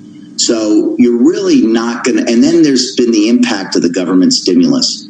So you're not really seeing a high degree of the impact quite yet. What will need to be determined is what it looks like when we get into the second half of the year, when the deferrals begin to wear off, and we find out and discover where the economy is in the second half of this year. So I think a lot of that is still left to be determined. But importantly, this is the first recession we're going through with new accounting procedures. And typically that's not the central part of the story, but this time it is, because we have a new accounting requirement which says that banks are required to take all their provisions for expected losses up front before the losses even show up. So that's why I could make that statement earlier where I said the banking industry is doing okay. And you may say, hey, Tom, there wasn't a lot of profitability. But that's because the banks are front loading all the loan losses now. And I think with all that front loading that happened in the first quarter, probably happens again in the second quarter, probably see similar amounts for the industry. And then the idea is it's supposed to trail off and the industry's profitability is supposed to get better. And that's what we see is likely to play out for the rest of this year. Tom, I think a lot of people agree that the banks are in pretty good shape. I want to go back to what you were talking about in terms of we won't really get a gauge on the stress among corporations until the stimulus, the latest rounds, have worn off. Do you have any indications, just based on the volumes or your conversations with CEOs, about just how bad it could get if there isn't some sort of re-upping of some of the fiscal support? I think still, I think these CEOs are doing what they should do, which is they plan for the worst. But the reality is they say the current data is reasonably encouraging. And the current data that's encouraging is you see that there's an improvement in economic activity. And they also keep a close eye on cash on the balance sheet and cash in deposits. And what you'll see is right now, there appears to be a very good degree of cash in the system. And of course, there'll be examples. If you were a weak corporate credit going into this, you're a far weaker corporate credit today. So we don't want to say there won't be losses. I'm just talking about in general. And in general, what I hear from the management teams, and we just had 2 conferences virtually, so we've got a lot of this updated, is that they're seeing a lot of cash in their corporate clients. Now, there will be sectors. Hotels would be where I would go look for a lot of issues. There could be retail, could be a challenge. We've had some relief in energy, even though it still continues to be worth watching. But and then of course the airlines. So these are the things that are being watched where there could be outsized losses. But broadly speaking, they say that the data shows that there still is a lot of cash in the balance sheet. All right. Wonderful. Thomas Schultz, thank you so much for the briefing. He's the Chief Executive Officer of Keefe, Bruyette & Woods, Stifel, KBW. John, I read a couple articles, John, on this Liverpool victory, and I don't know how to equate it for our American audience. It's not like the Cubs finally winning or even that first Red Sox World Series victory after a million years. But to you, John, what was the symbolism of Liverpool finally winning in this situation 30 years on? Well, I think for everyone who's not a Liverpool fan, they're just pretending it never happened, Tom, but it was inevitable given the lead they had in the league. It's been 30 years. They were dominant for so long, and then they went without a league title for several decades, and now they're back on top in a massive way. And I think looking ahead to next season, I have no idea when next season starts, maybe in the middle of September. They've got to be the favourites to do it all over again, Tom. For me, it's good that we finally got over the final hurdle and got this league completed, but there's still so much more work to be done. We need to sort out relegation. Who's going to go down to the other league below, and we need to work out who gets the Champions League places as well. And you probably need me to explain all of those things at some point in the commercial break.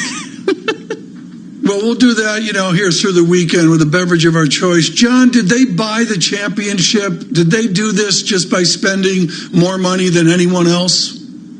They spent a lot of money, Tom, but they also brought a lot of money in from selling players that weren't working out and made a considerable amount of money on them as well, with the likes of Coutinho going to Barcelona several years ago. I'm not sure how many people are interested in this conversation right now, so I'm going to subtly pivot to an equity market conversation as well, Tom. Equity markets unchanged on your S&P 500. Lisa Bravis wants us to move on. We will do that just for Lisa and 90% of the audience as well. There are your crowd noises for the price action in the bond market. Your 10-year yield coming in 2 basis points. I'm not sure you want to make that noise, Tom, and then shout, you're getting it. From New York City this morning, good morning to you all, alongside Tom Keene and Lisa Bravis of Jonathan Ferro. Just make it stop. This is Bloomberg. Now let's see what else is going on around the world. Here with the latest headlines is Amy Morris. Good morning, Amy. Good morning, Tom. The U.S. reported the biggest ever jump in coronavirus cases. The governor of Texas has halted the reopening of his economy. North Carolina also paused plans to loosen restrictions this week, along with Louisiana and Kansas. The White House coronavirus task force will hold its first briefing in about 2 months. CDC Director Robert Redfield says people still need to practice the basics of social distancing. Contact with few people is better than many. Shorter periods are better than longer. And contact at greater distance, at least 6 feet, are better than closer. President Trump told a group of shipbuilders in Wisconsin yesterday the spike is because of testing. We're up to almost 30 million tests. That means we're going to have more cases. If we didn't want to test, or if we didn't test, we wouldn't have cases. But we have cases because we test. Former Vice President and presidential hopeful Joe Biden says the president's behaving like a child. Amazingly, he still hasn't grasped the most basic fact of this crisis. To fix the economy, we have to get control over the virus. All told, more than 2.4 million COVID-19 cases have been confirmed in the U.S., but the Centers for Disease Control says total infections could be 10 times higher than that. A hacking group called Evil Corp has shown up in corporate networks with sophisticated ransomware. New York Times is reporting that the group, which was already indicted once back in December, is now targeting the U.S. government, especially employees working from home during the pandemic, trying to get inside their networks with malware intended to cripple their operations. Live from the Bloomberg Interactive Brokers studios, this is Global News 24 hours a day on air and on Quick Take by Bloomberg, powered by more than 2,700 journalists and analysts in more than 120 countries. I'm Amy Morris. This is Bloomberg. With the Bloomberg Business of Sports report, I'm Charlie Pellett. Three-time NBA champ LeBron James says former 49ers quarterback Colin Kaepernick should get a formal apology from the NFL. His comments came in an interview with Bloomberg Business Week. I have not heard a true official apology to Colin Kaepernick on what he was going through and what he was trying to tell the NFL and tell the world about why he was kneeling when he was doing that as a San Francisco 49er. So I just see that to still be wrong. And now they are listening some, but I still think we have not heard that official apology to a man who basically sacrificed everything for the better of this world. Earlier this month, NFL Commissioner Roger Goodell did say the league was wrong not to acknowledge and accept Kaepernick's kneeling protests. You can watch the full interview in its entirety on YouTube by searching Bloomberg Global News. And that's the Bloomberg Business of Sports report. I'm Charlie Pellett. Why do hedge funds and other alternative managers rely on Pershing for a highly personalized experience? Mark Alderati, a managing director at BNY Mellon's Pershing and head of Prime Services, explains. In today's fast-paced environment, where the only constants are change and volatility, you need a prime broker who's both steady and agile, focused on supporting your needs so that you can focus on growing your business and producing results. Exceptional client service and advocating for our clients is at the core of what we do. Our award-winning high-touch team is just one of the benefits of working with BNY Mellon. We help alternative investment managers create great experiences for their clients. Whether it's customized financing, securities lending solutions, platform access, or outsourced trading, BNY Mellon's Pershing is a prime broker who's committed to this business and dedicated to meeting your evolving demands. To learn more about the unique and industry-leading solutions for hedge funds and other alternative managers, visit Pershing.com. Pershing LLC. Member FINRA, NYSE SIPC. Global news 24 hours a day. Decisions. Clearing. Isn't it great? So much choice. But hey, listening to me on your desktop isn't getting anything done. You need to take this Friday afternoon by the scruff of the neck. Take this sunshine as an omen and carve your path to success, which begins just down the road in Southampton at Solent University. After 3 years here, you don't just get a degree. You get a ton of support, real-world experience and connections, and interview fuel. That's why we're in the top 25 for student satisfaction in the Complete University Guide. At Solent University, we're ready for the future. Apply now at solent.ac.uk/clearing. At Halfords, we're here to get you where you want to be. We can replace your battery at over 700 stores and garages, or even at your home or work with our mobile experts, so you can enjoy an engine that starts first time, every time, and start enjoying the open road again. Are we nearly there yet? From battery replacements to tyre fittings to MOTs, there really is no job too big or too small. Halfords, for life's journeys. Picture this. Small businesses on eBay are ploughing on, boxing up goods and rolling them out, shipping kettles, instruments to kids, art for walls, Treats to pets. Shorts for sunny weekends. to brighten up one British home at a time. thousands of small businesses on eBay are helping to keep the nation going. They are individually brilliant, stronger as one. Buy, sell, eBay. The situation would be far worse if we hadn't acted in the way that we had to provide support to businesses and individuals and protect jobs through this crisis. But looking forward, I think the most important thing we can do now is safely reopen our economy, and that's why the plan that the Prime Minister set out is so important, and that we should carry on delivering against that plan. An exclusive interview with the Chancellor of the Exchequer, Rishi Sunak. Francine Lacqua catching up with him a couple of hours ago, really emphasising the support this economy will still need, and the idea that really to recover, we need to reopen and do it carefully. From New York City this morning, good morning to you all. Alongside Tom Keane, together with Lisa Brabbits, I'm Jonathan Ferro, with equity futures totally unchanged on the S&P 500. We were negative a couple of hours ago around 4 a.m. Eastern, recovered into positive territory. We roll over around about a single point in the last couple of minutes. In the bond market, elsewhere, Treasury yields come in 2 basis points to 0.67% on a 10-year. Yields come in just a little bit, the curve's slightly flatter, and in foreign exchange, really muted price action. Tom, we keep saying it feels like any other Friday in this market, but we know for this country, it is anything but just another Friday. It is the oddest thing, John, to see the quiet in the market today, and is talking to Kevin Cirilli, just the extraordinary angst in this nation about the pandemic.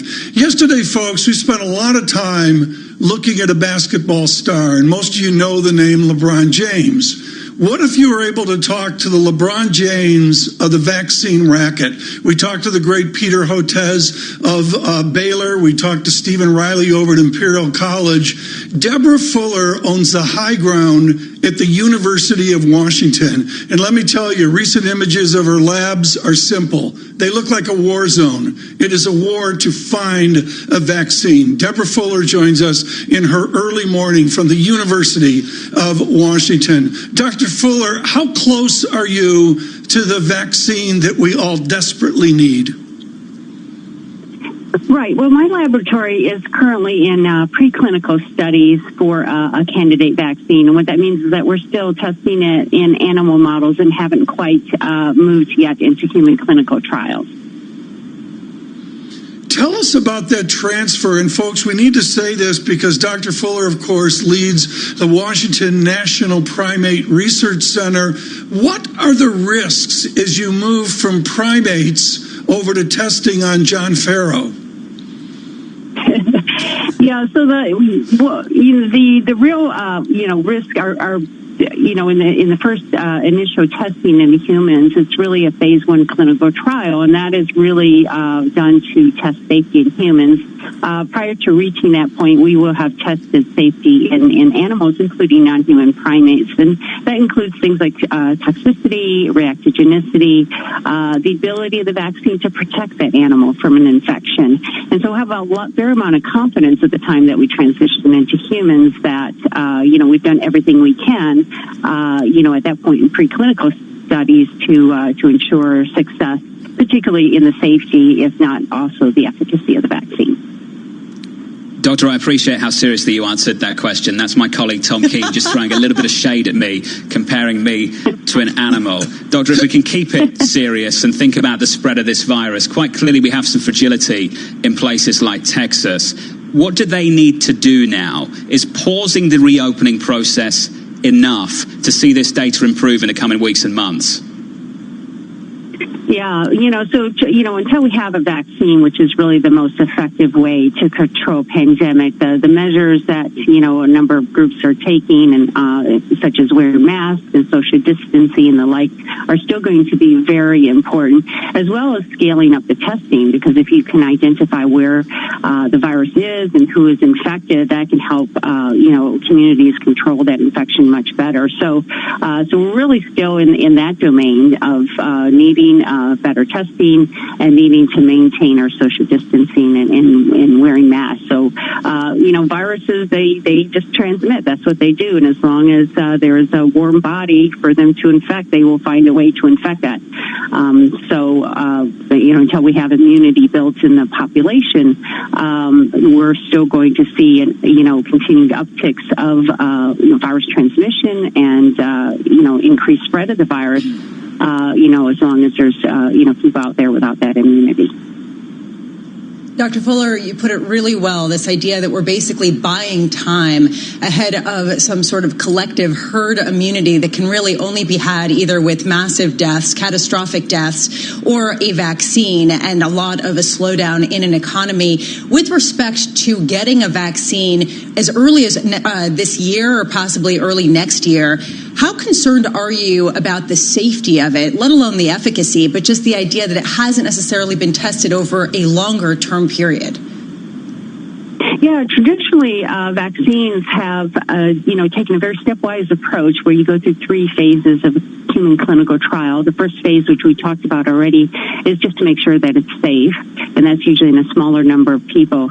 And, actually all phases of a clinical trial, all the way through the second and third, are constantly testing for safety, various boxes that have to be checked before they can move on to the next one. In a second phase, it goes into a larger number of people, including, people who would be more vulnerable, such as immune compromised and people who typically don't respond well to vaccines, such as the elderly. And then in phase 3, you're really testing efficacy. You're going to administer the vaccine to, could be tens of thousands of people, and then a placebo to another tens of thousands of people, and then comparing the two populations and seeing whether or not the vaccine is reducing the transmission in the group that has the vaccine. So usually that takes, 5 to 10 years to accomplish, get through all those steps. And, vaccinology going forward, we'll always remember before COVID-19 and after COVID-19 has completely changed in the fact that we're compressing those timelines. The accelerated timeline is really due to changes in how they actually proceed from one step to another. So you start the phase 1, they're getting their initial data, says it looks like it's going to be safe, and they're already starting phase 2. So they're starting to overlap those phases as opposed to doing them sequentially one at a time, and that helps to compress that timeline. So it's not like they're going to skip the check boxes in terms of all the safety measures that need to be evaluated. They're just compressing the timeline so they can get to actually getting that into the population much quicker. Doctor, really appreciate your time this morning. Do come back and catch up with us again. Dr. Deborah Fuller there, weighing in on the situation across this nation. Tom Keene, next week is July. We've known about the seriousness of this virus since the end of January, and we are still debating the use of masks in several states across the United States. And I have no idea how this became so politicized in the last couple of months. It is the culture of this nation, John, and I think any reading of it back to the 19th century, certainly there's no surprise to it. John, what I would notice, and I think you and I talked about this 14 or 15 weeks ago, the demographics to me of Florida are absolutely frightening, and we heard that from Dr. Redfield of the CDC yesterday. We will continue the conversation right here on Bloomberg Surveillance, getting you in shape for the market day, around about 95 minutes away from the opening bell, with equity futures slightly negative, down 2 and off by around about 0.1%. From New York City, this is Bloomberg Surveillance. Have you wanted to speak a new language, but you thought decisions, clearing? Isn't it great? So much choice. But hey, listening to me on your desktop isn't getting anything done. You need to take this Friday afternoon by the scruff of the neck. Take this sunshine as an omen and carve your path to success, which begins just down the road in Southampton at Solent University. After 3 years here, you don't just get a degree. You get a ton of support, real-world experience and connections, and interview fuel. That's why we're in the top 25 for student satisfaction in the Complete University Guide. At Solent University, we're ready for the future. Apply now at solent.ac.uk/clearing. The Mini Electric was raring to go until ready, set, stop. We hit the power down switch. We waited. But now it's time to start up again. We're ready with the Mini Electric and whole Mini range online. Showroom safety measures are set, and we're feeling good to go. Find your perfect Mini at mini.co.uk. How do we control coronavirus now? This is Scott. He's a nurse. NHS Test and Trace helps stop the spread of the virus in our communities. If you've got symptoms, even mild ones, get a test immediately. Don't leave home for any other reason. If you test positive, we can trace the people you've been in contact with and contain the virus. So get tested and protect each other. To get a test, go to nhs.uk/coronavirus or call 119. Stay alert. Control the virus. Save lives. It could be a first-timer or a long-timer or a once-in-a-whiler. It could be a little or a lot. It could be the ticket under your fridge magnet. It could be someone with your first name and last and middle. It could be you.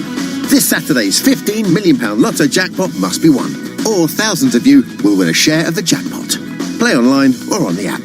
Lotto from the National Lottery. Your numbers make amazing happen. Rules and procedures apply. Players must be 16 or over.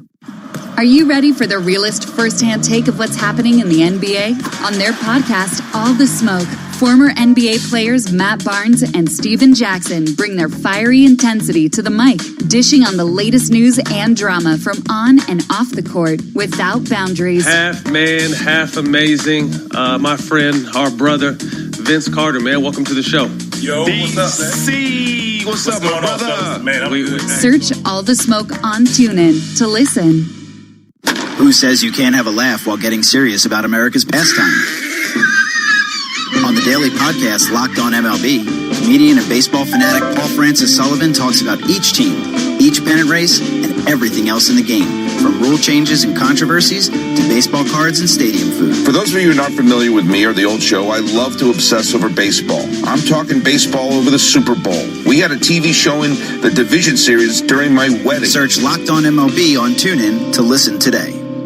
Losers in a trade war. You benefit if you're just further away from China. So that you can too. What are the ramifications if she crumbles or doesn't crumble? Bloomberg Radio, the Bloomberg Business, Radio.com, and iHeartRadio apps, and BloombergRadio.com. Bloomberg, the world is listening. From the financial capital of the world, 24 hours a day at Bloomberg.com, on the Bloomberg Business app, and on Quick Take by Bloomberg. This is Bloomberg Radio.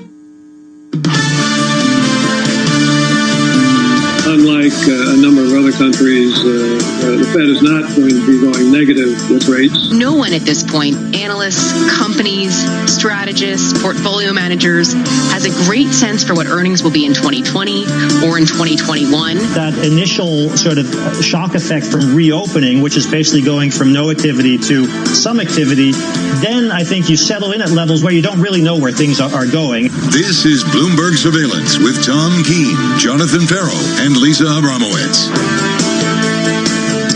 Good morning, everyone. Jonathan Farrell, Lisa Abramowitz, and Tom Keene. We are thrilled you're with us on this Friday, a simulcast on Bloomberg Television and Bloomberg Radio. Good morning across this nation, all of you working at home. And, of course, good morning around the world, particularly in Liverpool, Great Britain, not only after a victory for Liverpool, but also a conversation with the Chancellor of the Exchequer. John, I want to get to the pandemic in a moment, but in Francine Lacroix's conversation, I don't know if they brought up negative rates. Do you see, John, negative rates in the United Kingdom?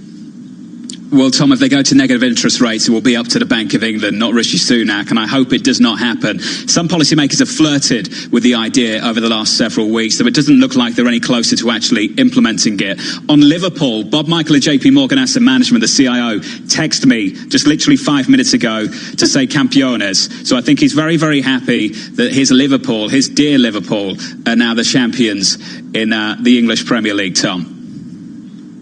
I believe 30 you're on, and of course that gets us to the story of the moment, which is the pandemic. And John, the pandemic is extraordinary to me, and I was fascinated by the images in the Telegraph, in the Times, of this beach, Bournemouth, I believe it is, in England. Explain to us the oddity of seeing absolutely packed beaches in the United Kingdom, much like what we saw in Florida. Tom, growing up in the UK, of course, I think for most people, when the sun does finally come out, seeing the beaches packed like that is not odd.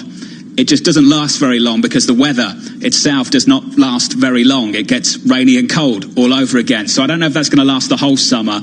You've got to see what the weather looks like. But on a serious note, Tom, social distancing is going to be a huge, huge issue. And what we're learning in places like Texas, if you don't handle the virus, you constrain the economy anyway, because even if you mandate the reopening of the economy, as Lisa's pointed out so many times, will the consumers turn up to the stores? Yeah. Will the businesses keep those stores open? We're finding out in Florida and Texas, Apple are making that decision for themselves, never mind what the governor or the government has got to say. I'm so glad you bring that up, and this goes, folks, to the reading for the weekend. And Lisa Abramowitz, to me, there's no question the key mystery for the weekend is the readjustment, the tweaking of economic growth in America, given the medicine that we've seen this week. And will it matter to markets? I mean, we've seen equities continue to trade up, although I think that there's a bit of a misunderstanding, this idea that markets are just completely shaking off the broader economy. I'm wondering how much that narrative is skewed by the idea that the fan mag stocks, the tech stocks, have absolutely led the charge here and are going to remain strong regardless of the course of the pandemic. There's a disconnect here between the market activity that people point to and the path of the pandemic that is such a muddle. I keep going back to this, Tom, but it's so hard to get your head around this period of time with such unclarity. To set up our guest right now, and we have a perfect guest for you to reframe for the weekend and for the second half of 2020. There's not much of a data check because there's not much going on. Futures -2, but I'm going to point out to 4 decimal points, folks. The 2-year yield 0.1759. It will be amazing to see if the 2-year yield breaks down with the stability we've seen. Brett Schutte follows that kind of stuff. He's with Northwestern Mutual and looks at the placement of investment for Northwestern clients nationwide. Brett, thrilled to have you with us, and I want to go like CFA 101, I'd call it as well. Let's go to first principles. Why is watching the 2-year yield important right now?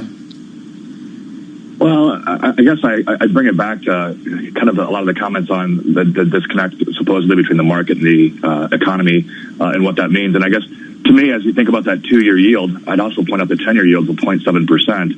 And so the question of why are equities still up I think, is answered a lot by those competing yields, because to me, relative valuation is more important than absolute valuation. Our clients have to put our advisors have to put their clients' money somewhere. And when yields are that low, you have a stock market that's more supported, right?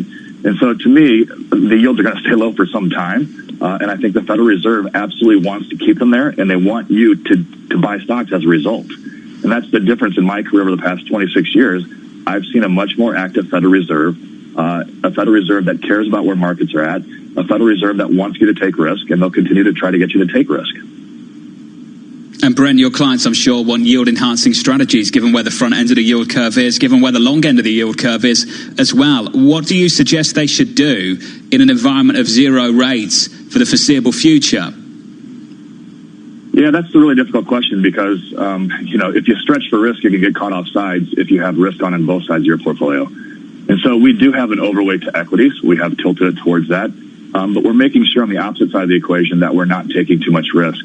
And I think where people really get caught is where they actually are loaded up on risk on both sides. And so right now, given where yields are, we aren't stretching for yield there, but we are overweighting equities because we do believe the path of least resistance, even with all the virus conversation that we just had, is still higher. And so it's always playing off. Well, Brent, let's talk about how you're overweight in equities. If we can, what does overweighting equities mean right now? Are you taking the cyclicality on? Are you adding to that in the dips we've seen over the last couple of days? Are you staying long the more so-called defensive parts of this market, which some people now consider to be software stocks? What do you do when you're overweight stocks? What does that look like? So right now we have a foot in both camps. And so when we added back at the end of March, early April, we did add more to cyclicality, but we still do have an overweight to large cap. I guess that's more of the timing type of mechanism. I think if you look out the next few years, you will see parts of the market that have underperformed will actually do better as the economy continues to climb or to walk out of this economic valley that COVID created. Actually, we created this economic valley by actually broad-based social distancing.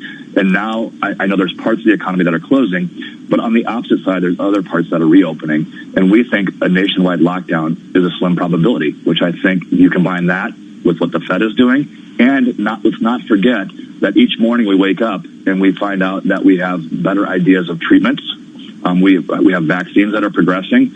And so that would be the ultimate end game where you would actually see a pretty heavy market rally, I suppose. And I think that's what's keeping stocks afloat.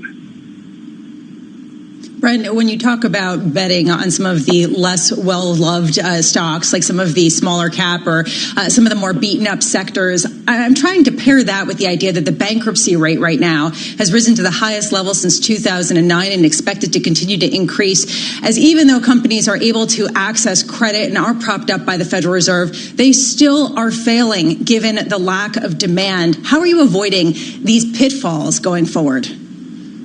I mean, if you look historically, I think small caps perform well coming out of every recession. And so I would imagine that if I looked back, I would find that to be the case, that there would be bankruptcies rising during the same time period. And so, certainly we have active managers. We also do use ETFs. But in general, I guess that's kind of the details to the overall, I think, asset class performance. And I think historically, when real rates are negative, when the Federal Reserve is trying to keep them there, which they're going to do for some time, and when the economy begins to climb out of the hole, small caps typically perform fairly well. And so I don't know if I have a perfect answer for you, but I think that's kind of the detail to the overall asset allocation and the asset class climbing out of that valley. And let's keep in mind, they've been underloved. Brent, your optimism, excuse me, but your optimism very much is reflected by a lot of individuals. And I think you're not alone in feeling that ultimately we will come to the other side. There will be a vaccine. We will get through this and reemerge on the other side in some form in the not so distant future. What are you baking into that assumption? When do we get the vaccine? Do we get another fiscal rescue package and perhaps a re-upping of the enhanced unemployment benefits? Sure, a couple of things. One, I'm not very sure my optimism is shared. So I look at the Bank of America surveys. I look at what hedge funds and pension fund managers are doing, and I'm not for sure I see the optimism that everybody thinks is out there. I look at the American Association of Individual Investors. I see the bearish survey and the net number of bulls being low. I think right now the reason why the market rallies every time there's a dip is because people are waking up and realizing that you may actually get that vaccine, which people were skeptical about. If it continues to stretch past the next, 6 months to 9 months, I think then my bullish optimism may be wrong. But I'm not for sure, and I guess I bring it back to common sense. If we don't go back to a nationwide lockdown, with central banks doing what they're doing, I think the market is at least supported, and I get the benefit of a little bit more of an intermediate-term time horizon than perhaps many of your guests who come on this show get. Brent Schutter of Northwestern Mutual, Chief Investment Strategist. Brent, fantastic to catch up with you, sir. Thank you. Just outlining the upside risk as well as the downside risk there for Brent. For me, we've been talking now since the end of February, Tom, about building a bridge to the other side, building a policy bridge to help people and companies get through this. We still haven't got to the other side. And that's why policy is still going to have to step up in the next 30 days. It's a huge, huge issue, Tom. And are the foundations of the bridge built on sand? I mean, there's a lot of different opinions on this, John, and that's really why, we make jokes about it. But, the reading in this weekend into July 1 and into, I can't believe I'm saying this, John, into Q3 really are going to be interesting to see how people shift on where are we on that bridge and what is the stability on the bridge as we try to get to somewhere out there, I'll say March of 2021.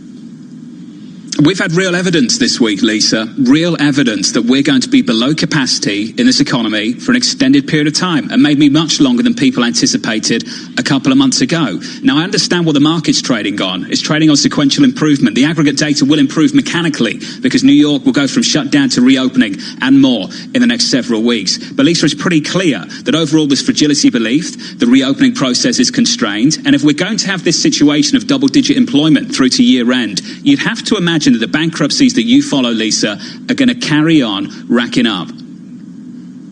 They already are, and they are expected to continue as we see consumer demand decline despite the lack of official shutdowns, John.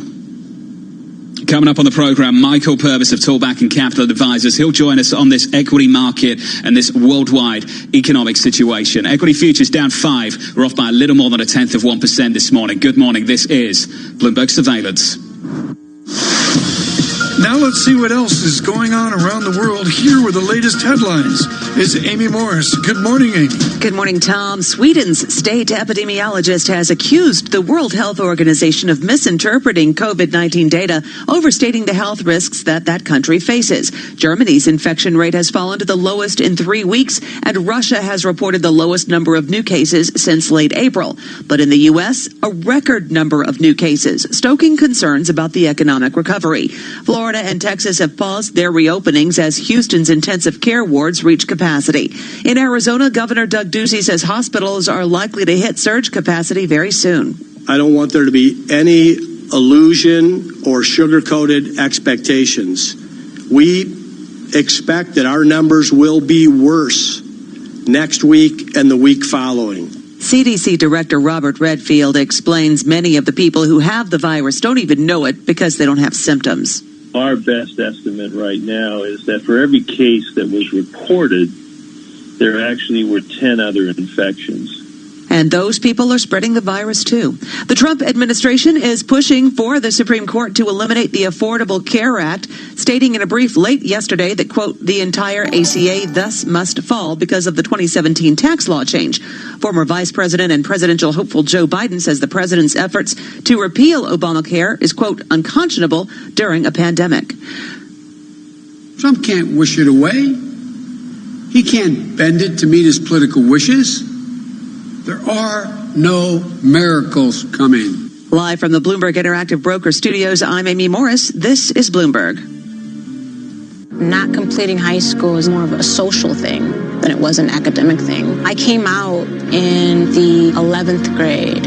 Nobody was embracing you. The kids were cruel. It was very difficult to be gay. Even though all these years have passed, I still had that longing to have my diploma. The hard part was determining that I was going to do it, but I definitely didn't do it alone. At age 30, with the help of her mentor, Carissa finished her high school diploma. I have a mentor, Maria. She convinced me to continue my education and finish what I started to get my diploma. Just never judges. She's a true role model. If you're even considering getting your high school diploma, go get it. You can do it. No one gets a diploma alone. If you're thinking of finishing your high school diploma, you have help. Find free adult education classes near you at finishyourdiploma.org. That's finishyourdiploma.org. Brought to you by the Dollar General Literacy Foundation and the Ad Council. Asset managers who seize change to launch new strategies, add distribution channels, or exploit new technology to re-engineer the investor experience are often rewarded. However, in an industry paralyzed with complexity, few act with agility or decisively. Few run their business strategically. Yet, the most competitive managers in the market know with the right partner and a flexible operating platform, you can. Go boldly toward change with SEI Investment Manager Services. I'm Steve Meyer, president of SEI's Investment Manager Services. At SEI, we understand the emerging forces that will define success for asset managers and what firms will need to compete tomorrow. That's why we continually optimize SEI's global operating platform. If your business requires greater agility, our advanced technology, integrated best-in-class systems, and multi-asset expertise can be your catalyst for business transformation. With SEI Investment Manager Services, you lead the charge in a competitive marketplace. Learn more at SEIC.com/seize change. Influential conversations from Bloomberg Television. Decisions. Clearing. Isn't it great? So much choice. But hey, listening to me on your desktop isn't getting anything done. You need to take this Friday afternoon by the scruff of the neck. Take this sunshine as an omen and carve your path to success, which begins just down the road in Southampton at Solent University. After 3 years here, you don't just get a degree. You get a ton of support, real-world experience and connections, and interview fuel. That's why we're in the top 25 for student satisfaction in the Complete University Guide. At Solent University, we're ready for the future. Apply now at solent.ac.uk/clearing. You know that feeling when you get more than you expected? Like when your week off is forecast warm and sunny. Or when there's an extra unclaimed sausage left on the barbecue. Or joining Tesco Mobile and finding out you get the latest phones and 99% UK network coverage. Yeah, that feeling. Nice, isn't it? Tesco Mobile. Every little helps. 99% 4G population coverage indoors and outdoors across UK. Listen, that's a dream. Everyone has them, jingling away in the back of our minds. And most of the time, that's where dreams stay. So easy to ignore. Anything can drown them out, and everything does. But at Honda, we listen to our dreams. We get right up close. And on really good days, they become reality. From 2022, Honda's mainstream cars will only be hybrid or electric. Honda, the power of dreams.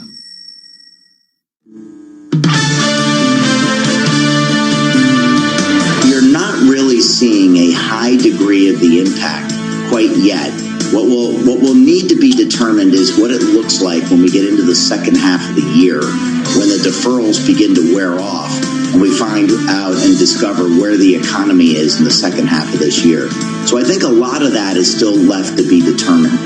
The Thomas Show of KBW. As we enter the second half of this year, I think we have very little clarity, visibility whatsoever going into year end, what this economy and the pandemic situation will look like. From New York City this morning, good morning to you all. Alongside Tom Keene, together with Lisa Bravitz, I'm Jonathan Ferro. 1 hour and 12 minutes away from your opening bell. We roll over just a little bit, a mild move lower, down 6 points on the S&P 500, off by 0.2%. That's the equity market. Here's the bond market for you. Treasury yields have been lower. The curve has been flatter through much of the morning so far. Your 10-year yield comes down 2 basis points. Your 30-year down almost 3. And in foreign exchange, muted price action in G10 through much of this morning. Euro dollar going absolutely nowhere. Pound sterling just a little bit weaker, Tom. The pound just a little bit lower.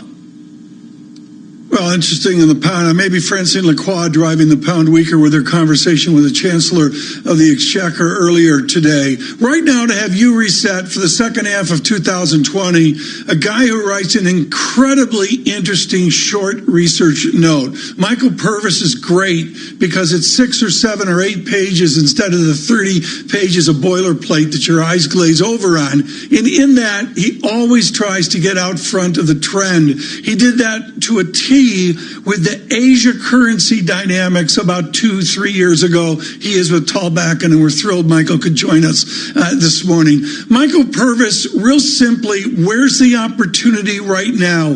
What are you writing about is the true alpha generating opportunity for the second half? You know, it's a tough question. It's tough, I think, for any of us. We're shifting. I would start by answering that question. That if the first half was very binary, you know, almost sort of risk on, risk off, a la 2010. The second half is going to be a much more nuanced, sort of less binary set of analyses. And there's a lot of things that are just going to come into the foreground just after we clear the 4th of July holiday, which is all of a sudden right around the corner there. So I think the framework shifts there. You know, in terms of how I'm positioned for the second half, I am looking, you know, opportunistically to sell volatility. I did that a couple of weeks ago when we had that big spike after the FOMC. You know, I'm looking at, you know, on my long equity portfolio to have sort of a core ballast of what most other people have, which is, you know, the big cap tech, which is sort of an all-weather type of equity investment. It's almost a separate asset class unto itself. I think the areas that are very interesting into the second half is looking at this potential sort of pivot where the European condition may be moving into a more interesting place with the stimulus slowly coming together, and at the same time rising political risk in the United States with a whole bunch of uncertainties about what kind of policies we're going to get out of D.C. in 2021. There, so I expect for the SPX, you know, to be most likely range bound. I think it's going to be hard to be a committed bear in the second half, but at the same time, it's going to be hard to be a committed bull. And then I think, not to add too much into that answer, but I would also suggest that,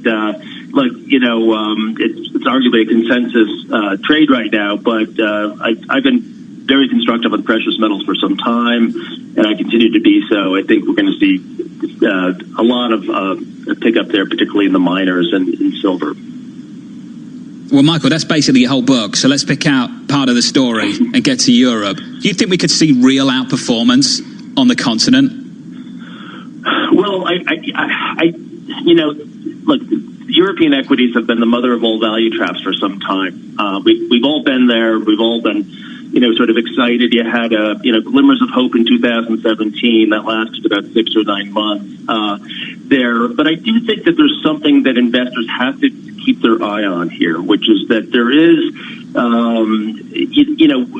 perhaps COVID as the catalyst has brought together a new sense of European cohesion, and you're seeing that with this very large 750 billion euro stimulus plan that France and Germany are anchoring there, and it seems like they're slowly getting all 26 countries on board with it. But it's very important because it underscores declining. If it happens, it will harmonize interest rates across the Eurozone. The spread of BTBs to bunds will come down, and arguably bund yields should come higher as well. But at the same time, the political risk premium that's always existed in the euro should come down. I think, there's a lot can happen between now and if that, whenever that might become a reality. But it represents a very, very important shift. In terms of trading it, it may be the long euro trade is the easier trade than, say, long the equities right now, or the widowmaker of shorting the bund. But I think it's very, very important because over the long term, it can attract very substantial capital flows that have been very U.S. focused back into the Eurozone, and that has implications that will ripple across, I think, the whole investment landscape. Again, with the caveat, if and when it comes to happen, but there is a momentum building there that we have not seen before. Michael Purvis of Tallbacken Capital, thank you so much for being with us. And as Michael was parsing through how to find Alpha John, I'm just struck by a question that you raised this week. Is this capitalism? What is price discovery at a time when you have central banks that are flooding the zone with liquidity and you have all of these fiscal rescue packages? How can you even discuss what price discovery is, or sort of what is baked into markets at this point. And I hear this struggle with every investment manager who comes on, and I feel it. It's a muddle, John. It's hard to explain it and understand how to get upside in a market so dominated by these external factors. Well, it's all about policy, and it hasn't been capitalism for quite a while. And I've said it's been really difficult for a lot of people because you can nail the macro call and get the market call really, really wrong. But I think what we have to pay attention to is not just sit here and think about whether capitalism has been suspended, been killed, or ended. I think what we've got to work out is what it means, what are the consequences. And I think there is an argument to make that we are sacrificing higher productivity and higher growth in the future for stability right now. And I think for policymakers want immediate stability. That's what they crave, that's what they desire. And arguably in financial markets, that's what they've achieved, what they've sacrificed in the future. Lisa, that's going to be an ongoing debate. And Tom Keene, I think, is a debate we've got to continue having on this program. Well, it's a really important debate. We've only been doing it for 10 years, and I'll go back to Bill Gross and financial repression, and that we are pricing in finance without question for gain. The Austrian 100 piece that's out there now, maturing in 97 years, John, is up 97% in the last about 3 years. That's a gain, but that doesn't help savers. That doesn't help retirees. It doesn't help society. It does not help Tom Keene either from New York City this morning. Good morning to you all. We're down 6 points to the S&P. We're negative 0.2%. This is Bloomberg Surveillance. Business is constantly evolving. Is your financial printer evolving to keep ahead of the curve? At Command Financial, we are redefining financial printing by providing industry-leading expertise, leveraging technology, and honing processes and best practices. Every day, Command helps SEC registrants, as well as members of their working groups, including securities attorneys and investment bankers, prepare, file, and disseminate regulatory and disclosure documents, such as registration statements, M&A documents, and mutual fund prospectuses and reports. Command provides a full range of services to help you effectively complete your deal, meet your disclosure requirements, and achieve your shareholder communications objectives. Visit our website at commandfinancial.com and learn how we're evolving, not only with the times, but also with your business requirements. Command Financial, redefining financial printing. Elite advisory firms rely on BNY Mellon's Pershing to meet the needs of their most complex clients. Karen Novak, Chief Operating Officer at Pershing Advisor Solutions, explains how. At BNY Mellon's Pershing, we bring customized insights and strategies to help you grow your advisory business and stay on the leading edge. We can support the needs of your most sophisticated clients with a full range of investment and wealth management solutions, from access to private banking to consolidated bank and brokerage custody. Learn why so many of the largest advisory firms turn to us for the financial strength and high-touch service that BNY Mellon's Pershing can provide. Are you well positioned to stand out from your competition? Learn more at Pershing.com or call 800-445-4467. Brokerage custody provided by Pershing LLC and other services provided by Pershing Advisor Solutions LLC. Both members of FINRA and SIPC. Private banking and bank custody provided by BNY Mellon NA. Member FDIC. Decisions. Clearing. Isn't it great?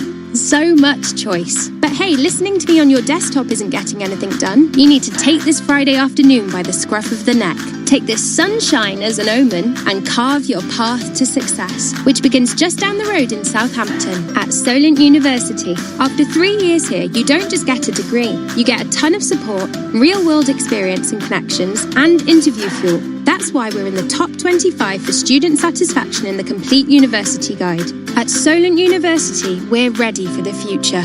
Apply now at solent.ac.uk/clearing. At Halfords, we're here to get you where you want to be. We fit car tyres for over 500,000 customers every year. We could fit yours at one of over 350 garages, or even on your driveway with our mobile experts, which means you can safely hit the road again and surprise that special someone. Happy birthday! From tyre fittings to MOTs, there really is no job too big or too small. Halfords, for life's journeys. In line with government guidelines, face coverings are now compulsory on public transport. At Asda, you can get a 4-pack of Prima disposable face coverings for £2.80, or a 2-pack of washable face coverings from £2.50. Asda, we're all in this together. Selected stores subject to availability.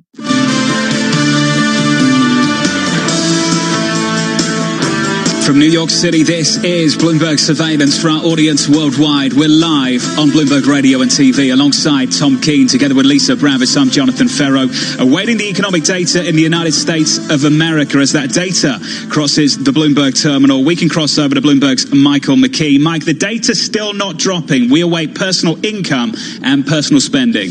We're still waiting for it, and it has just crossed here, John, and it comes out less than expected, but in the direction that we expected. Incomes had risen last month, and spending had fallen. They reversed this month. Personal income's down 4.2% after rising 10.5% last month. Spending up 8.2% after falling 13.6% in April. Now, those are both lower than anticipated. We're looking at the PCE deflator. Everybody's wondering if we're going into deflation right now.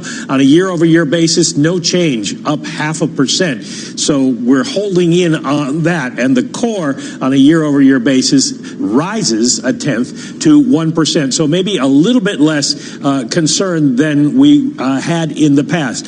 Still looking, I'm just looking here now to see if I can find the breakdown here, because what happened last month, and I'm not seeing it right away, what happened last month was that personal incomes rose because transfer payments, the unemployment insurance that everybody got, rose so much that people put that in the bank and had more money to spend. They didn't spend it because everybody was locked down. Now some of that money is going out the door, and the impact of the unemployment checks has been absorbed into the data, and so we're seeing an actual decline. It's hard to get the numbers right away off the web, but I've got it here, I think, in just a second, if I can come up with it here. What we want to know is if that is indeed the case, and not seeing it right away. So I'm not going to keep you here, but basically that's the story. We'll watch for it. We'll give you the data as the day goes on in terms of how it actually broke down. But spending is down. Spending is up, which is a good sign. Incomes are down. John? This is why you can depend on Michael McKee, because he actually tries to read the release as they come out every morning when we get this data at 8:30 Eastern. Mike, before we let you go, the next 30 days, when you think about the income figures, the next 30 days on a fiscal side has got to be of huge importance. Yes, because when we get to the end of July, that extra $600 that people have been getting with their unemployment insurance, that goes away. That's been a big contributor, as we said, to personal incomes. So what are people going to do then if their jobs haven't come back yet? Their incomes are going to drop significantly, and that would have an impact on spending, which puts some urgency into whether Congress gets to work on another stimulus package. Michael McKee, thank you so much. And really, as John Farrell mentions, it makes it look easy, folks. But what we're doing here in real time and what Michael McKee does every day at Bloomberg on economics is really extraordinary. I'm going to have John Farrell bring in our next guest here on bank stress, Ken Leon. But John, I just think this headline is incredibly important. Rarely do you see a stock go up 15%. But Gap, the closed store, climbs 15% on a partnership with Kanye West Yeezy brand. So I think, John, that's really. Can you just repeat the name? Can you just repeat the name of that brand? Gap. Whose brand? Gap. Just stick with Gap. Gap is up 15%. Kanye. Okay. Kanye West. Oh, it's Kanye. Yeezy brand going to Gap. I didn't know that. Kanye. Thank you, Tom. Always great to educate you. I'm sure Ken Leon wants to talk about the banks and not about the latest line over at Gap. Ken Leon joining us now from CFRA. Ken, don't worry. I'm starting the interview, not Tom. What did we learn from the Federal Reserve yesterday evening? It's unprecedented. I think what was released yesterday was enormous insight about the Federal Reserve's views about the U.S. economy and also the sensitivity to the coronavirus.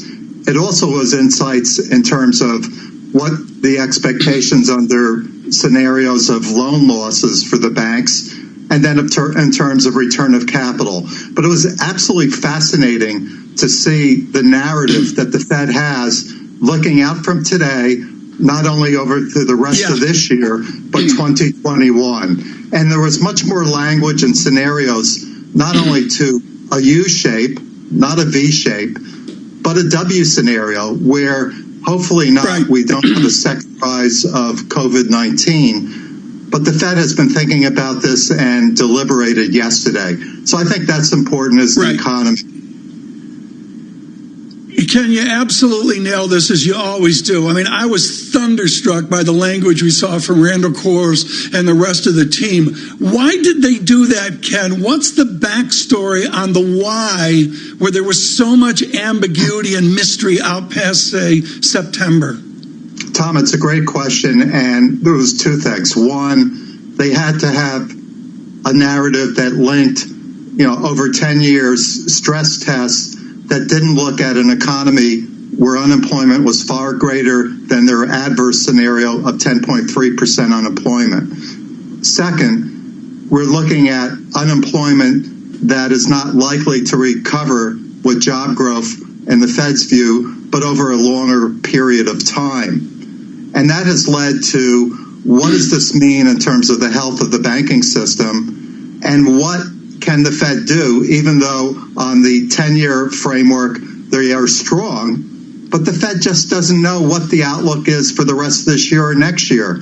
So that brings in their actions, as we know, which is to limit essentially to only dividends, but no dividend increase, pull back 70% of their capital return, no stock repurchases. And by the way, banks, from the largest ones, JP Morgan, to those of the 33, we want to continue this conversation with the Fed bank supervisors, looking at data and look for the capital plans by year end. That's an amazing reference. Exactly where I wanted to go is exactly the idea of what they're going to be doing later on. How concerning is the additional capital plan that the Fed has asked banks to resubmit, which Alison Williams of Bloomberg Intelligence has said is a broad negative for the banking sector? Well, we already know in terms of at least what they're planned for this year for dividends and no buybacks, but it brings you back to the July earnings coming up with loan losses. And the projected loan losses on their historical framework was $433 billion. And when you get into the COVID-19 scenarios, you're looking anywhere from 600 to over 700 million.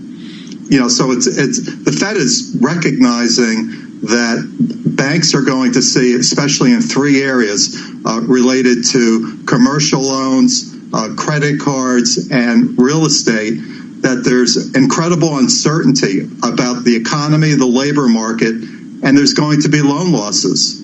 So I think the Fed, of course, is being realistic to it's a new environment. And even though before March the banks look to be very strong, they're going to be much more conservative than the C-suite or the CEOs of the larger banks about their capital. Ken, the reaction in markets has been relatively muted. We are seeing Wells Fargo shares down about 3% ahead of the trading day opening, but that doesn't take away yesterday's nearly 5% gain. It seems like people are pretty sanguine about the measures that the Fed has taken. Do you agree, or do you think that there is more potential downside for bank stocks? So when you get to that category of capital return, I don't think there's no surprises here. There is a threshold in terms of computed net income to dividends, or the payout ratio, and Wells Fargo may not meet it in terms of their ratio, 150%. But overall, the market, the equity market, and investors see the banks as of really attractive value and trading at discounts to net tangible book value. They are the ultimate cyclical stocks in the market. And I think looking beyond the next 6 months, banks are likely to do much better. And given the protection from the Fed and their capital requirements, there's not that much more downside unless the loan losses are going to be incredibly higher than even what the Fed is projecting. Ken, one final quick question here. What's all this mean for James Dimon, Brian Moynihan, and the rest of the guys? I mean, how do they respond to this as they wander into July? Their spirit and comments are going to be about phase 2, which is the road to recovery. The first phase was taking care of employees and customers. Now they have to be bank executives and do the hard work in terms of making sure that they can communicate the strength of their balance sheet, their ability to manage credit risk, and their ability really to manage all the businesses, including the capital markets. So they're going to be positive, but given what we read from the Fed, today, it's really hard for any of these banks to look out and give any ability to project what their businesses will do on performance by year end. So it's going to be a fascinating ride for 6 months, Tom, John, just related to the dynamics of the U.S. economy and global, how it filters to banks, and as investors, as we look at the profile of these stocks and also the return we get as investors. Couldn't agree more, Ken. Really well summarized. Kenneth Leon there, CFRA Global Director of Industry and Equity Research. Tom Keene, this is the issue. We talked about building the bridge to the other side and that we still not made it to the other side. Yeah. The banks were part of the solution over the last couple of months. They acted counter-cyclically. They lent in when previously they would have lent out. And if this goes on, if we have an extended period of time below capacity economic growth, there might be pressure to act pro-cyclically, to hunker down a little bit. That's the fear anyway, and I hope that doesn't materialize. They were the solution over the last couple of months. Let's hope that remains the case. Yeah, and I really got to say, John, I got this wrong. I thought the stress test would be a yawner, and actually, as Ken Leon led in that wonderful interview, I got this wrong. I thought there was a lot more nuance in that than anything I expected. We're looking at the equity market right now. We're down 6 on the S&P 500. We are negative 0.2% as we get you in shape for the opening around about 50 minutes away. Outside of equities, let's get you a check on the bond market quickly, shall we? Treasury set up as follows on a 10-year yield, a 10-year maturity. We come down 2 basis points to 0.66%. The long end of the yield curve coming down a little bit more. We are down by 3 basis points on 30s. Yields come in. The curve is flatter. From New York, this is Bloomberg Surveillance. Now let's see what else is going on around the world. Here with the latest headlines is Amy Morris. Good morning, Amy. Good morning, Tom. The U.S. reported the biggest ever jump in coronavirus cases, and the governor of Texas has halted the reopening of his economy. North Carolina also paused plans to loosen restrictions this week, along with Louisiana and Kansas. The White House Coronavirus Task Force will hold its first briefing in about 2 months today. CDC Director Robert Redfield says people still need to practice the basics of social distancing. Contact with few people is better than many. Shorter periods are better than longer. And contact at greater distance, at least 6 feet, are better than closer. All told, more than 2.4 million COVID-19 cases have been confirmed in the U.S., but the Centers for Disease Control says total infections may be 10 times higher than that, with many people not showing symptoms. President Trump told a group of shipbuilders in Wisconsin yesterday that the spike is because of the testing. We're up to almost 30 million tests. That means we're going to have more cases. If we didn't want to test, or if we didn't test, we wouldn't have cases. But we have cases because we test. Former Vice President and presidential hopeful Joe Biden says the president is behaving like a child. Amazingly, he still hasn't grasped the most basic fact of this crisis. To fix the economy, we have to get control over the virus. Biden tells a Pittsburgh radio station that if he were president, he would insist that everyone wear masks. When asked if he would use executive actions to require it, he said he would do everything possible to require people to wear masks in public. Live from the Bloomberg Interactive Broker Studios, this is Global News 24 hours a day, on air and on Quick Take by Bloomberg, powered by more than 2,700 journalists and analysts in more than 120 countries. I'm Amy Morris. This is Bloomberg. This is your Bloomberg Real Estate Report. I'm Denise Pellegrini. Watch for commercial property prices in major metros like New York City to take a tumble. Rents could drop 25% in New York, office rents. I think expenses could go up 25%. You could see office values drop 40% because of that. pressure on real estate taxes in particular that can't be passed on to tenants. Barry Sternlicht is a major real estate investor and founder and CEO of Starwood Capital, and he says it's a good time right now to snag a new lease in some places. Rental apartment rents right now, you can get probably an apartment for 25% less than you could pre-COVID. Landlords are desperate to retain and attract young people, and they're thinking, I don't think I want to renew my lease. Maybe I should leave New York. And Sternlicht says he thinks New York City could end up being the toughest office market in the country. I've gotten tons of calls from friends in the Northeast, particularly New York, who want to move to Florida. That's really become quite the thing. And that's your Bloomberg Real Estate Report. I'm Denise Pellegrini. Jenny Liss, Jewish communal leader and philanthropist, talks about why she chose the Jewish Communal Fund for her family's charitable giving. For a lot of people, it would be the convenience factor. I don't have to track anything. If charitable giving is an important part of your life, JCF can help you organize your philanthropy with our donor-advised fund. A fund can be established with a minimum tax-deductible contribution of $5,000. Make grants to your favorite charities, and JCF handles all the administration and reporting. At the year end, our board awards community grants from fees and endowment income to UJ's annual campaign. We also make gifts to specific organizations, the elderly, Holocaust survivors, the hungry. The fact that we come together as a community at the end of the year to build community, that's what makes us different. Get better at giving back. To find out more about JCF's impact, visit jcfny.org and download the Giving Report. JCF, we have a gift for giving. Connecting decision makers to a network of news and financial. Listen, that's a dream. Everyone has them, jingling away in the back of our minds. And most of the time, that's where dreams stay. So easy to ignore. Anything can drown them out, and everything does. But at Honda, we listen to our dreams. We get right up close. And on really good days, they become reality. From 2022, Honda's mainstream cars will only be hybrid or electric. Honda, the power of dreams. Decisions. Clearing. Isn't it great?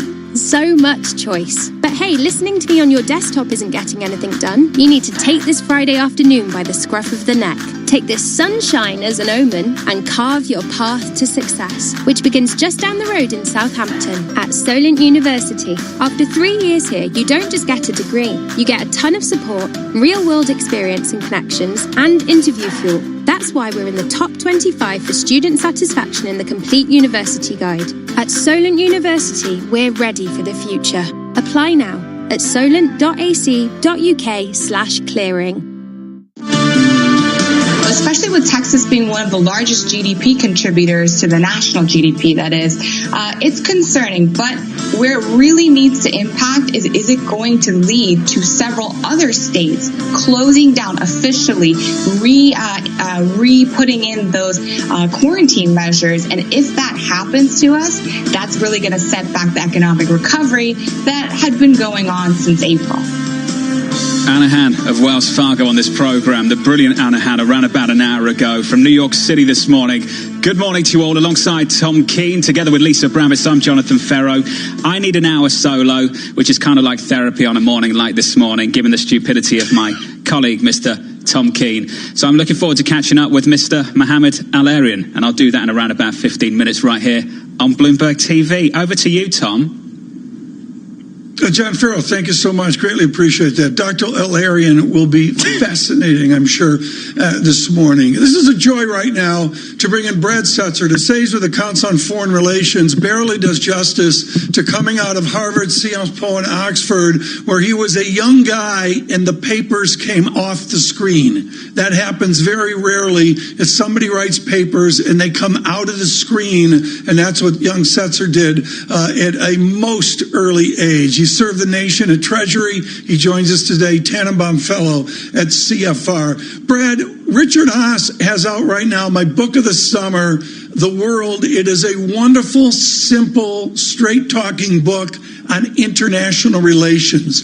What would you frame as the Setzer future of our international relations? If it's not Washington consensus, what is it? Oh, I'll give you a classic dodge. I mean, I honestly think it is way too early to tell. The choices that will frame the post-pandemic economic future haven't really been made. Obviously, the outcome here in November matters, but I think there's still a broad set of policy decisions on trade, on American alliances, on the relationship with China that will be central to the post-pandemic world. And we're only beginning, I think, to lay those out. I look, Brad, at where we are and after this election, the day after this election, what will be the best practice to resurrect our State Department from where we've been the last administration, whether it's a second Trump term or a new Biden term? Well, it's a lot easier to imagine the process with a new Biden term led by I have every reason to think that Joe Biden would pick a very strong, very well-respected Secretary of State. But I think Biden has made it very clear that he would prioritize America's ties to its traditional allies. And at least in the first 6 months, I think that would be a relatively easy to orchestrate, in the sense that there would be an enormous appetite on the part of America's traditional allies to work more closely with the new administration. The hard part comes when it needs to sort of define the substance of the new relationship.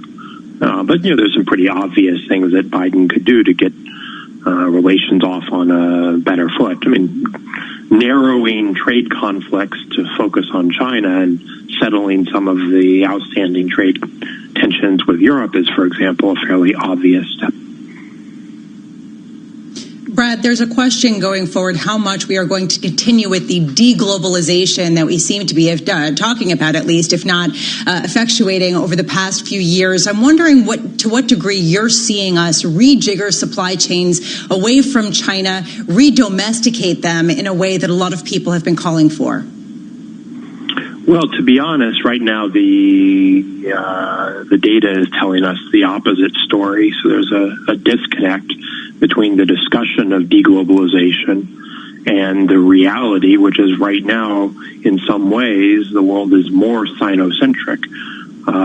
U.S. production is still down, still hindered by the state of the pandemic in the United States, while Chinese production is more or less back at capacity. So what you see is that, and this is not just for the U.S., around the world, imports are down, but imports from China are down less than overall imports. So Chinese imports are increasing in market share. And in the past couple of months of U.S. and Chinese data, imports from China have been flat, whereas, at the beginning of the year, they were down 25%. So I think, in the first instance, the pandemic and the way the pandemic has moved around the world has, at least in the second quarter, reinforced dependence on China. China is the global center of mask production right now, and everybody is welcome in that rise to helping meet demand. So my view is that if you really are serious about reducing supply chain dependence, it will take policies that actively promote that outcome, whether that's how the U.S. procures medical equipment or whether it's some other measures that support increased resilience. At the current exchange rate, with China up and running, the natural pressure is actually towards reinforced dependence on China. Brad, just real quick, 20 seconds. Would you basically consolidate this by saying that the tariffs have failed so far to reduce international dependency between the U.S. and China? No, I wouldn't say that. I think, the tariffs clearly, the tariffs failed to bring production back to the United States. the tariffs were reasonably effective at creating an incentive to move some production to Vietnam. Imports from China would be down about 100 to 150 billion, or 20% ballpark, below where they were before the tariffs. So the tariffs had an effect, but some of that effect is sort of strangely currently being undone by the course of the pandemic and the fact that the Chinese production chain got back up and running before everyone else did. Brad Setzer, CFR fellow, thank you so much for being with us. As always, wonderful to hear your insights, Tom. To me, this is one of the big questions today. How much will a rejiggering of supply chains, as people are talking about, change the inflation picture and build in costs that people have not gotten used to over the past several decades of globalization? We're not seeing it yet, and yet people are still saying we are going to. Color me skeptical, Lisa. There's been a lot of talk, particularly today on the show, but it's just like assumed we're going to rejigger our supply lines, and I'm like, I'll believe it when I see it, kind of feeling. Well, and we're not seeing it. That was Brad's point, right? Well, I don't know. Well, I'm going to wait and see. It's going to be an interesting way forward for us on this Friday. Mohammed Al-Arian with John Farrow. Look for that on radio. Good conversation as well. Tonight, 7 p.m., a conversation. Jason Kelly with LeBron James and company. This is Bloomberg. Hey, y'all. Jeff Foxworthy here. At Honda, we believe in our ears. Listening can help solve some of life's biggest conundrums. For example, if a car breaks down and there's no one around to hear it, does it make a sound? The answer is yes. The new Jazz Hybrid will pinpoint your location automatically and send for help at the tap of a button. And with its personal assistant, you can find the answers to other conundrums like, where is a good vegan, gluten-free pizza place with free parking? The new Honda Jazz. Hybrid and connected. Honda. The power of dreams. Connectivity subscription available on selected grades. Picture this. Small businesses on eBay are ploughing on, boxing up goods and rolling them out, shipping kettles, instruments to kids, art for walls, treats to pets, shorts for sunny weekends, to brighten up one British home at a time. Thousands of small businesses on eBay are helping to keep the nation going. They are individually brilliant, stronger as one. Buy, sell, eBay. It could be a first-timer or a long-timer or a once-in-a-whiler. It could be a little or a lot. It could be the ticket under your fridge magnet. It could be someone with your first name and last and middle. It could be you. This Saturday's £15 million Lotto jackpot must be won, or thousands of you will win a share of the jackpot. Play online or on the app. Lotto from the National Lottery. Your numbers make amazing happen. Rules and procedures apply. Players must be 16 or over. This is a message from the government about the next stage of controlling coronavirus with NHS Test and Trace. To protect your friends and family, testing and tracing must become a new way of life.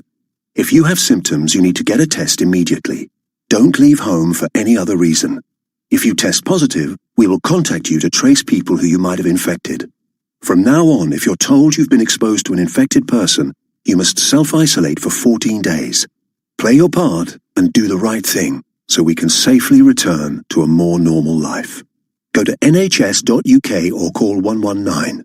Stay alert, control the virus, save lives. We're all in uncharted territory looking for ways to support our communities. At Dell Technologies, we're making sure small businesses have the right tech solutions. Dell Technologies advisors are here for you, helping small businesses stay connected and productive while working remotely with Windows 10 Pro and Microsoft Teams. We're standing by you every step of the way. Call us today on 0800 169 1745. That's 0800 169 1745. To help keep you and your loved ones safe, tune in as the latest guidelines from the CDC. Outdoor gatherings, wash your hands and don't touch your face. Stay at least 6 feet from people you don't live with. Wear a mask. Don't share food, toys, or other items, and avoid shared surfaces. Participate in events like these infrequently. For the latest stories and updates on COVID-19, search coronavirus news on TuneIn. Wondering what to play next? Want to know what other TuneIn listeners are listening to right now? Head to the trending section under Browse to explore the most popular stations and podcasts on TuneIn today. Millions of listeners like you can't be wrong. War. You benefit if you're just further away from China. So that you can too. What are the ramifications if she crumbles or doesn't crumble? Bloomberg Radio, the Bloomberg Business, Radio.com, and iHeartRadio apps, and BloombergRadio.com. Bloomberg, the world is listening. From the financial capital of the world, 24 hours a day at Bloomberg.com, on the Bloomberg Business app, and on Quick Take by Bloomberg. This is Bloomberg Radio. This is Bloomberg Surveillance Economics. A lot of us are still in a bit of a guessing game, trying to determine how severe the downturn will be. The only thing that can bring an end to the crisis is containing the disease. Finance. We are the one country where people depend on employment for health insurance in the middle of a health crisis. Investment. Real yield is a scarce asset these days. It's just unknowable, of course, where things are going. Bloomberg Surveillance with Tom Keene and Paul Sweeney on Bloomberg Radio. Good Friday morning from New York City and points beyond to our worldwide audience. Lots of economic data out this morning, highlighted by consumer spending, which rose by a record 8.2%, although that's still below pre-pandemic levels, so keep that in context. Equity futures look to a soft open. Treasury yields come in modestly as the 10-year trading near 0.65%. Crude oil is off slightly with WTI crude oil at around $38 a barrel, still below that 40 level. Let's get some more color on the equity markets with Bloomberg Stocks editor Dave Wilson. Dave, what are you looking at? Well, if you want to understand, Paul, why the futures are lower, all you have to do is look at the banks. They're down after the Federal Reserve barred them from raising dividends and buying back shares, at least through the third quarter. The Fed said it will use a formula tied to recent earnings to limit future payouts. So you got Bank of America down 3% in early trading, Citigroup down 1%, JP Morgan Chase down 2.5%, and Wells Fargo down 4%. So the bank's not doing the market any favors. Neither is Nike. It's down 3.5%. The athletic wear maker had an unexpected loss for the fiscal fourth quarter. Revenue tumbled 38%, more than analysts expected in a Bloomberg survey. Nike's gross profit margin was the lowest since 1998. On the other hand, Gap's up 16%. The apparel retailer signed a multi-year agreement with rapper and fashion designer Kanye West. Oh, there you go. He will produce a new clothing line called Yeezy Gap for men, women, and children. Gap expects to introduce the line in stores and online next year. You got a potential deal in the real estate data business. CoreLogic up 20%. The company received a takeover offer from Kenai Holdings and Senator Investment Group that's valued at $5.2 billion. Kenai and Senator said they own the equivalent of a 15% stake. Some analyst calls of note. eBay's up 3%. The online marketplace was raised to buy from hold at Deutsche Bank. The firm said eBay is likely to sustain much of the sales growth that's resulted from the coronavirus pandemic. DraftKings is up 2%. The online sports betting company has the potential to triple, according to Rosenblatt Securities. The firm started coverage with a buy rating and a 12-month share price estimate of $60. That's the highest among 10 analysts in the Bloomberg survey. NetApp's up 4.5%. The maker of data storage systems was raised to buy from neutral at Bank of America. Synex is up 8.5%. The technology distributor had an unexpected profit for the fiscal second quarter as revenue beat projections. And Synex said it would buy back as much as $400 million of stock in a 3-year period starting July 1st. You haven't heard a whole lot of buyback announcements lately, but we got one from Synex. And Big Lots up 17%. The closeout retailer said second quarter earnings will be at least $2.50 a share, more than triple the average estimate. Sales at stores open more than a year are up by a percentage in the mid to high 20s. And one more stock to watch, Albertsons. The supermarket chain will begin trading after an $800 million initial public offering with fewer shares and a lower price than planned. Now, that IPO followed a failed attempt to go public in 2015 and a scrap merger with Rite Aid in 2018. Third time proving to be the charm somewhat for Cerberus Capital Management, which controls Albertsons.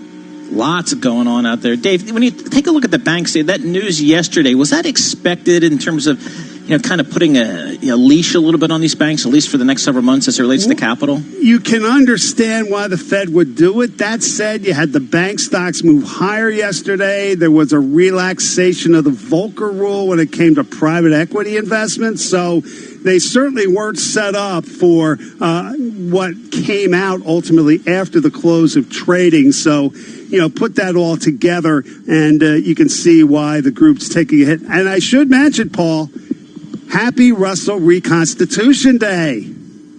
Happy what?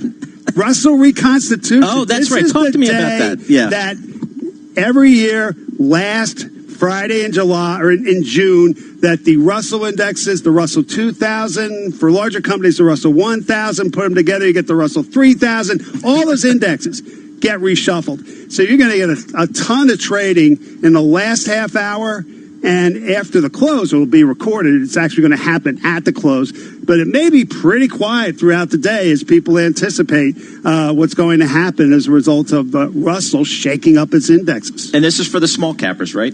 It's for small, large, and in between. Oh, okay. So it's the whole group of indexes. We focus on the Russell 2000 because we talk about it every day, but Russell's got this whole suite of indexes, and trillions of dollars is either tracking the indexes directly or as a benchmark for institutional investors. Bloomberg Stocks editor Dave Wilson, thank you so much. We appreciate that.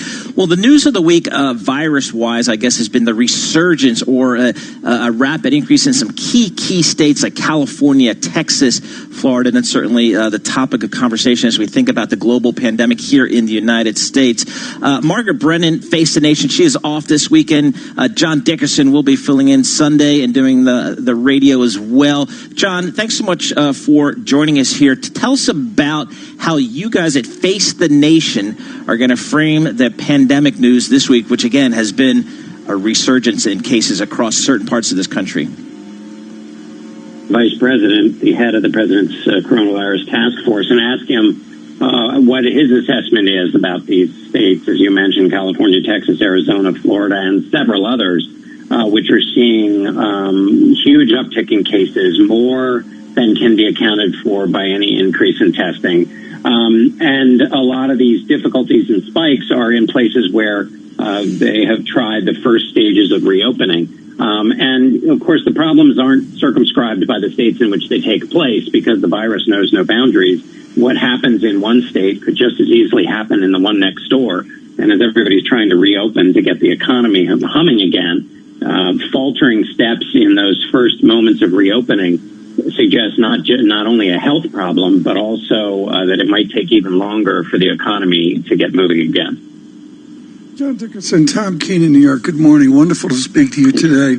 Your heritage of observing presidents goes back a little bit, back to your childhood, and certainly with your correspondent time at Time Magazine as well. Have you ever seen a president so invisible as this president right now? We've got a virus soiree today. I believe there's a virus soiree Sunday. He came off that helicopter from Tulsa looking really defeated.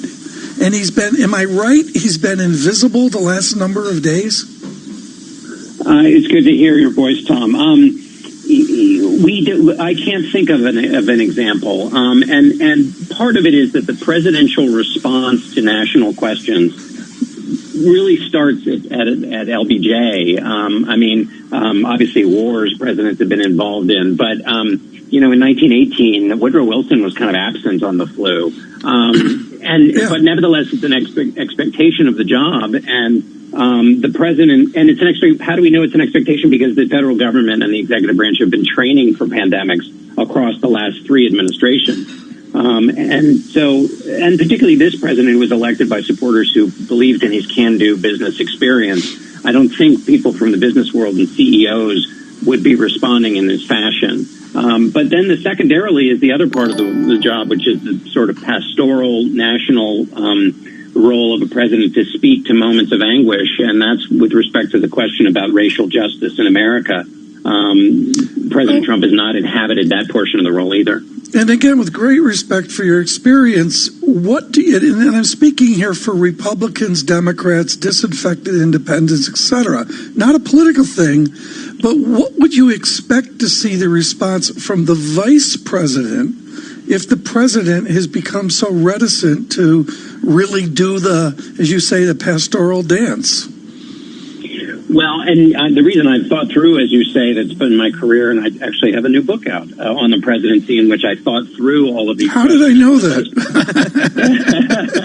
No, you're very, very generous. I might as well say what it's called, the hardest job in the world. And the vice president, of course, any vice president is in a tricky role. As you pointed out, we've never really seen this where a president has absented himself from the duties to, in this case, that are incumbent upon a president who is the only person who represents the entire country.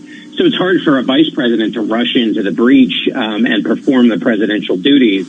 And so with that, because presidents, and this one in particular, would get a little offended by that. So it's very hard for the vice president. I think one thing the vice president could do is that we know from people who've studied disasters is that one thing people desperately want is clean, clear information. Even if that information frightens them, they like to have information that seems honest and that doesn't seem like spin. And a vice president in charge of a task force responding to the coronavirus could provide that kind of information that didn't become outdated. Or if it did become outdated, he would say, this is such a fluid situation. Here's what we know now. It might change tomorrow. Stick with us. And that presentation of clean information, it's what FDR did in his fireside chat. That gives people a sense of control over their lives. Hey, John, thanks so much for joining us. John Dickerson filling in for Margaret Brennan this weekend on Face Nation. You can see that this Sunday morning on the CBS television network. You can hear John Dickerson this weekend on Bloomberg Radio. Listen to Face the Nation Sunday at 2 p.m. in New York, Washington, D.C., and Bloomberg 106.1 Boston, Newburyport. That's Face the Nation this Sunday at 2 on Bloomberg Radio. Right now, let's get world and national headlines with Amy Morris. Amy, what do you have for us? Paul, governors across the country reversing their plans to reopen their states as coronavirus cases spike. The U.S. registering the biggest ever jump in cases. Texas added more than 6,000 cases, a third straight day of record increases. CDC Director Robert Redfield explains many of the people who have the virus don't even know it because they don't have symptoms. Our best estimate right now is that for every case that was reported, there actually were 10 other infections. And Dr. Ashish Shah says that indicates more about the timeline of this pandemic. Even if we take that number of 20 million, that's about 7% of the population. That means 93% of Americans have not yet been infected. We're still very, very early in this pandemic. And the Trump administration is pushing for the Supreme Court to eliminate the Affordable Care Act, stating in a brief late yesterday that, quote, the entire ACA thus must fall.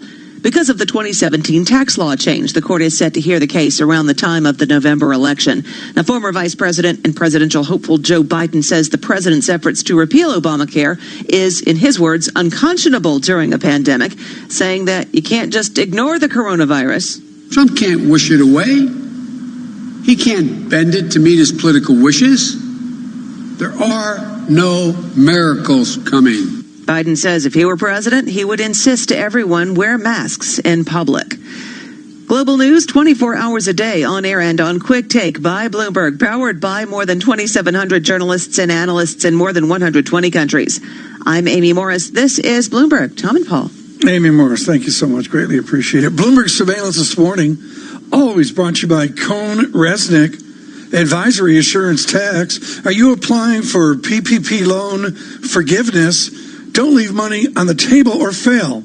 An SBA review. Visit CohnResnick.com/loan forgiveness. When the markets don't move, we repeat this.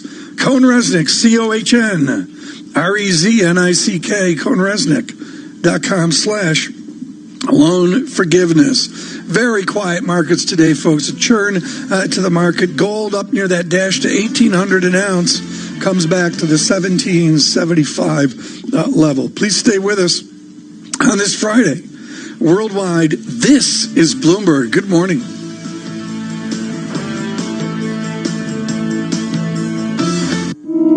NJIT, New Jersey Institute of Technology, makes innovation happen. NJIT faculty mentored Christoph Camacho when he was a student, helping him co-found a startup and patent a device that uses drone technology for reforestation and to collect valuable data for land management. I founded Paratrees back in 2016, taking what I learned from my research at NJIT and migrating it to a startup. Our technology is to really enhance land management operations, so we work very closely with land management companies.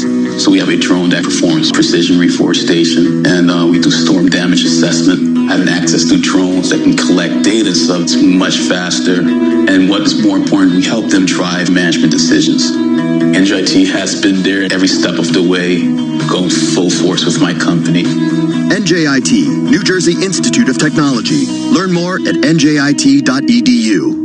Asset managers who seize change to launch new strategies, add distribution channels, or exploit new technology to re-engineer the investor experience are often rewarded. However, in an industry paralyzed with complexity, few act with agility or decisively. Few run their businesses strategically, yet the most competitive managers in the market know with the right partner and a flexible operating system, you can. Go boldly toward change with SEI Investment Manager Services. I'm Steve Meyer, president of SEI's Investment Manager Services. At SEI, we understand the emerging forces that will define success for asset managers and what firms will need to compete tomorrow. That's why we continually optimize SEI's global operating platform. If your business requires greater agility, our advanced technology, integrated best-in-class systems, and multi-asset expertise can be your catalyst for business transformation. With SEI Investment Manager Services, you lead the charge in a competitive marketplace. Learn more at seic.com/seize change.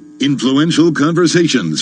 For the friendships, for the fresh air, for the space to grow, for the knowledge, for the sport, for the outdoor education, for the wide horizons, for the academic excellence, for the future. Unleash your child's education at West Buckland School, a co-educational day and boarding school in beautiful North Devon. If you're moving to the southwest for a better quality of life, this is education without compromise, in what the Good Schools Guide called a gem of a school in an exceptional location. To see for yourself, find us at westbuckland.com. At Honda, we believe in our ears. Listening can help solve some of life's biggest conundrums. For example, if a car breaks down and there's no one around to hear it, does it make a sound? The answer is yes. The new Jazz Hybrid will pinpoint your location automatically and send for help at the tap of a button. And with its personal assistant, you can find the answers to other conundrums like, where is a good vegan gluten-free pizza place with free parking? The new Honda Jazz. Hybrid and connected. Honda. The power of dreams. Connectivity subscription available in selected grades. 24 hours a day at Bloomberg.com, the Bloomberg Business app, and on Quick Take by Bloomberg. This is a Bloomberg Business Flash. And I'm Karen Moscow. U.S. stock index futures are lower at the end of a volatile week for stocks, with investors weighing a resurgence in new virus infections and data showing a drop in U.S. incomes. We check the markets every 15 minutes throughout the trading day on Bloomberg. Right now, S&P futures are down 8 points. Dow futures down 148. NASDAQ futures down 11. The DAX in Germany's up 0.6%. 10-year Treasury up 7/32, yield 0.66%. The yield on the 2-year 0.17%.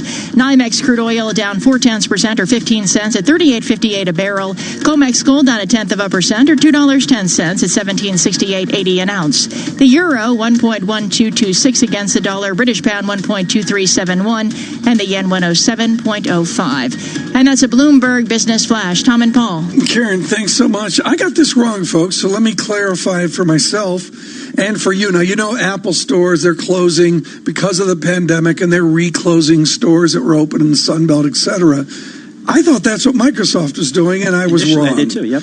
Microsoft is closing all of their Microsoft Store physical locations. There's one located on Fifth Avenue, I know for certain, Paul. But this isn't about the virus. They're just this is shutting them down. Just a retail strategy. They're going, kind of more digital storefronts, if you will, and they're going to redeploy some of the staff from the stores to some of their other physical locations and deal with their customers on a digital platform. Yeah, we'll talk about that in the future. We don't do enough on Microsoft. Too much focus on Amazon and Apple and all that. Right now, there is a focus across this nation on this pandemic. I'll not mince words. Maybe since March, the first week of April, this has been the toughest week in ages and ages and ages. The statistics on the economics and on the medicine are really, really ugly. We finished strong on this Friday from the Johns Hopkins University. Let us listen to their epidemiologist, Andrew Pekos. We know from data that came from the rest of the world as well as here in the U.S. that the surge in hospitalizations and in deaths from infection is going to occur somewhat later than the surge in case numbers. So really we expect to see some of the more serious implications of this surge in cases in the next week or two. And public health interventions take a good 2 weeks before they come into play and show an effect on these curves. So the longer we delay acting now, the longer we're going to see this surge of cases continue and the harder it's going to be to get this down to manageable levels again. What have we learned when we first found out about cases in the U.S.? Are we better able to deal with people that get sick, or do you worry about ECUs and the death numbers? Are we doing things differently now than we were 2 months ago? Yeah, I think the medical infrastructure has learned a lot about how to treat COVID-19 cases. And so I think we are better prepared to deal with those cases coming. But we still run the risk of running out of beds and space and the facilities to take care of patients unless we really keep down the total number of cases that are occurring. Are we at the level, Andy, where we're seeing super spreaders and actually clusters? And if so, is it, how much easier is it to get a handle on those? Yeah, so this is one of the really unique things about these coronaviruses in general is that there seems to be more association with what people call super spreader events, which is when one person is able to infect 5, 6, 7 other people over a short period of time. This is in contrast with something like influenza, where we think it's much more person-to-person spread and one person spreading it to 1 or 2 people. With coronaviruses, it seems like there are incidences where we see large numbers of cases from one exposure. And again, the more cases that we see, the more likely we have these large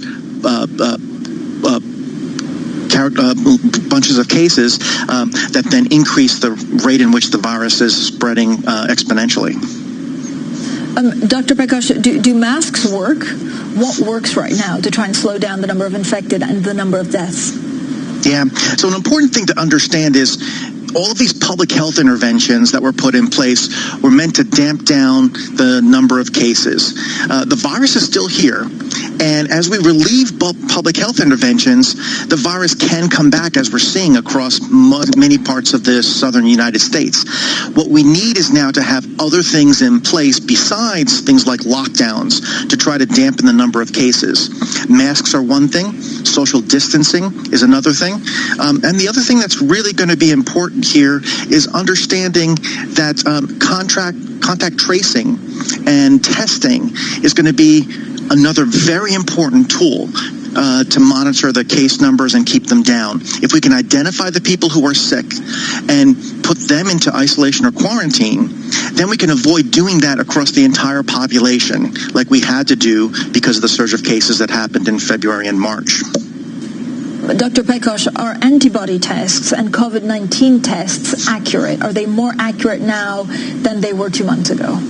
I think they are more accurate because many institutions have done the testing and have shown which tests actually work well and which tests don't. So I think there's been a sorting out and a movement to the tests that are reliable. There's still a fairly good marker of whether you've been infected or not.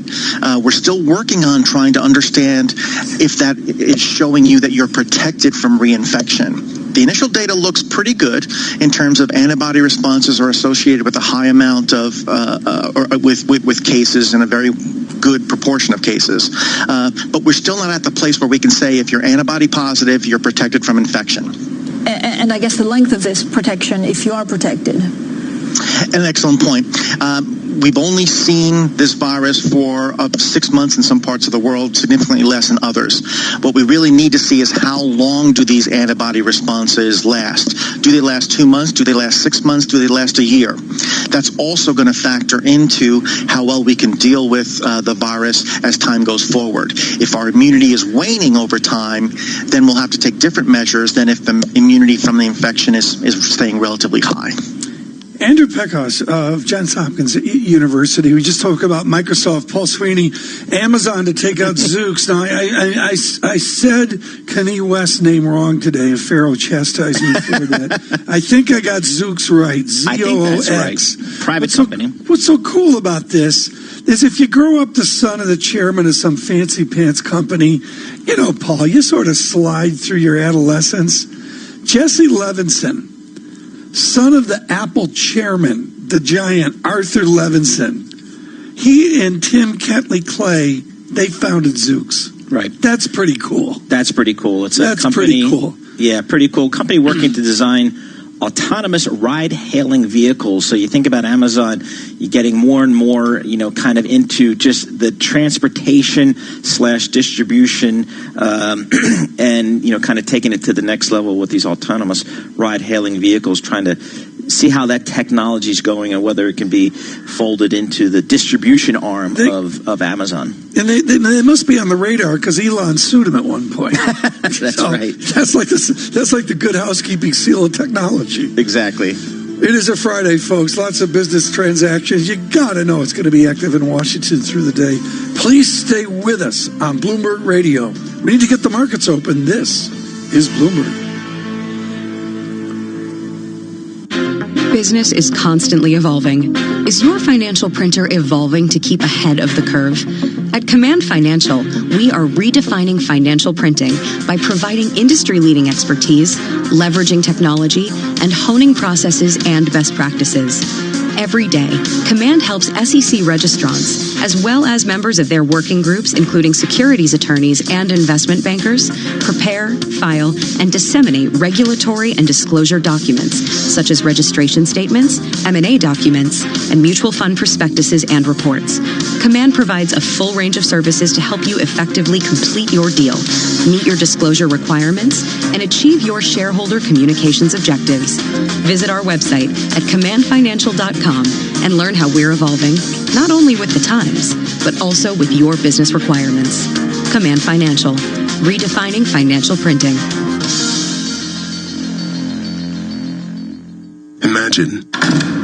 Imagine being denied an apartment because of your religion, or your race, or because you have children, or a disability. It's so wrong. Yes, but who has the power to stop this? You do. Each of us has the power. The law is on your side. It's illegal for landlords to discriminate because of race, color, religion, sex, national origin, disability, or familial status. If you suspect that you have experienced housing discrimination, file a complaint with HUD immediately so we can investigate it. Fair housing is your right. Use it. To learn more, visit HUD.gov/fairhousing. That's HUD.gov/fairhousing. Or call 1-800-669-9777. 1-800-669-9777. A public service message from HUD in partnership with the National Fair Housing Alliance. This is a Bloomberg. Different adapts. Different overcomes. Different keeps moving. Different keeps thinking. Different stays connected. Different never stops dreaming. The University of Northampton invites you to a virtual open day for a taste of all the benefits of studying with us from this September. Search University of Northampton Virtual Open Days. It's the future, but different. Listen. That's a dream. Everyone has them, jingling away in the back of our minds. And most of the time, that's where dreams stay. So easy to ignore. Anything can drown them out, and everything does. But at Honda, we listen to our dreams. We get right up close. And on really good days, they become reality. From 2022, Honda's mainstream cars will only be hybrid or electric. Honda, the power of dreams. This is a message from the government. Some businesses are now able to welcome back their employees and customers. To keep everyone safe, it's important you follow government guidance and make your workplace COVID secure. Businesses should carry out COVID-19 risk assessments, put in place hygiene procedures, and help staff and customers keep a safe distance. Talk to your employees, listen to their concerns, and if possible, help them to work from home. Every workplace is different, but by following this guidance, you can get back to business safely and play your part in managing the risk of infection. Visit gov.uk/working safely for more information. Stay alert, control the virus, save lives. At Halfords, we're here to get you where you want to be. Why not book an MOT to get you safely back on the road? With over 600,000 carried out every year at 350 garages, you can always count on our experts. And get back to visiting those you've missed the most. Hi, Mom. From a safe distance, of course. From MOTs to battery replacements and tyre fittings, there's no job too big or too small. Halfords, for life's journeys. Broadcasting live from the Bloomberg Interactive Broker Studio in New York. Bloomberg 1130 to Washington, D.C. Bloomberg 99.1 to Boston. Bloomberg 106.1 to San Francisco. Bloomberg 960 to the country. Sirius XM Channel 119 and around the globe. The Bloomberg Business app and BloombergRadio.com. This is Bloomberg Surveillance. And good morning. I'm Karen Moscow along with Tom Keene and Paul Sweeney. The opening bell brought to you by SEI. Imagine your asset management firm's operational infrastructure as a competitive advantage. Let SEI show you how at SEIC.com/IMS. The S&P 500 is lower at the open. It's down 0.5% or 14 points at 3069. Dow Jones Industrial Average down 0.7% or 187 points at 25,560. And the Nasdaq's down 0.25% or 24 points at 99.92. 10-year Treasury up 7/32, yield 0.66%. Yield on the 2-year 0.17%. NYMEX crude oil is down 0.3% or 12 cents at 38.60 a barrel. And COMEX gold is down 0.4% or $7.60 at 17.63 an ounce. The euro 1.1225 against the dollar. The yen 107.09. Tom and Paul. Karen, thanks so much. I want to make clear, folks, the markets were pretty quiet here until about an hour and a half ago, and there's been a real weight to the tape. Some meaningful moves. Notice the 2-year coming in there, as Karen said, to 0.17%. Right now, with us to look forward to the second half of this year, Damian Sassower. Damian, not this tranche, but the last time Austria put out the 100-year piece, I loaded the boat on that thing.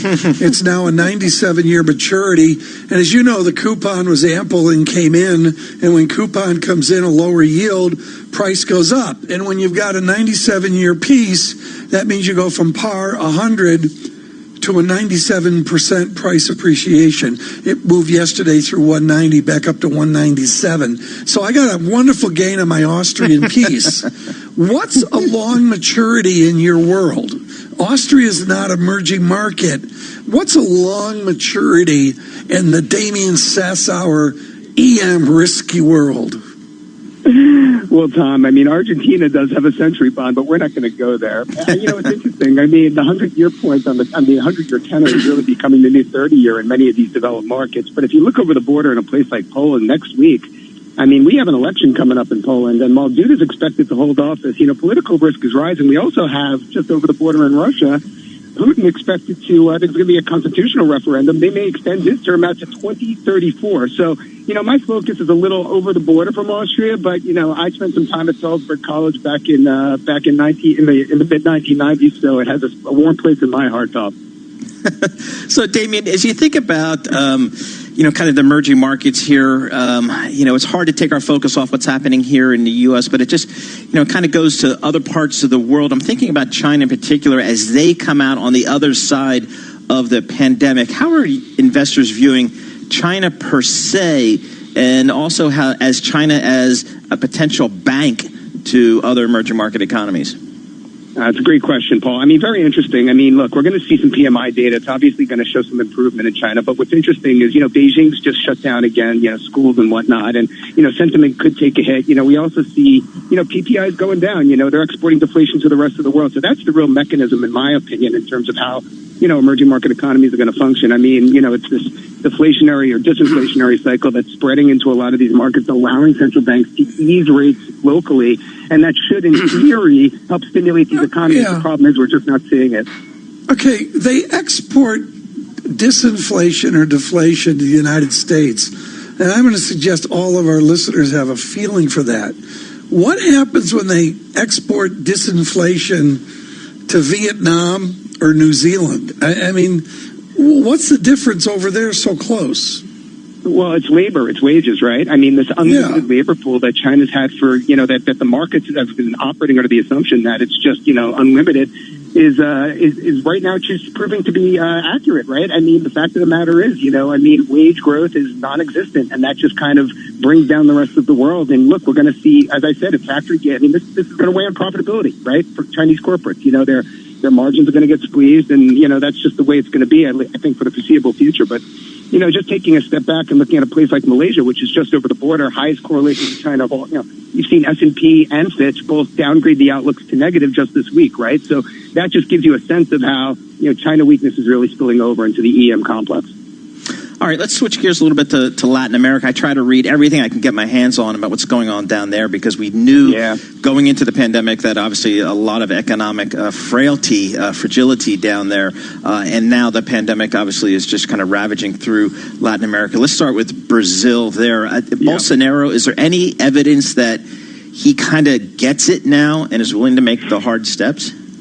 I'm not seeing that, Paul. I mean, but you're asking the exact right question. I mean, Brazil has been a laggard. I mean, if you just look at it relative to Mexico, I mean, you've seen yields at the long end of Mexico come off, well, maybe 20 bips this week alone. Brazil, if you look out there, bips are up. I mean, the yields are up. So, people do not want to take risk in Brazil right now. It's just the way it is. They certainly don't want to take long-dated risk in Brazil. And, that has to say with the volatility we've seen in the real and it really does have to say with the fact that they just can't control the virus spreading in Brazil. I mean, it's just really, really awful what's going on down there. I'm sure you saw Julia Lette's article earlier this week. I mean, unbelievable article, groundbreaking stuff. I mean, and it's all true. It's really, really unbelievable. And I just don't see how. I mean, their debt to GDP is going to be almost 100%. By comparison, Mexico's at 50%, Chile's at 40%. I mean, it's just a bad situation. I just don't see it getting positive anytime soon.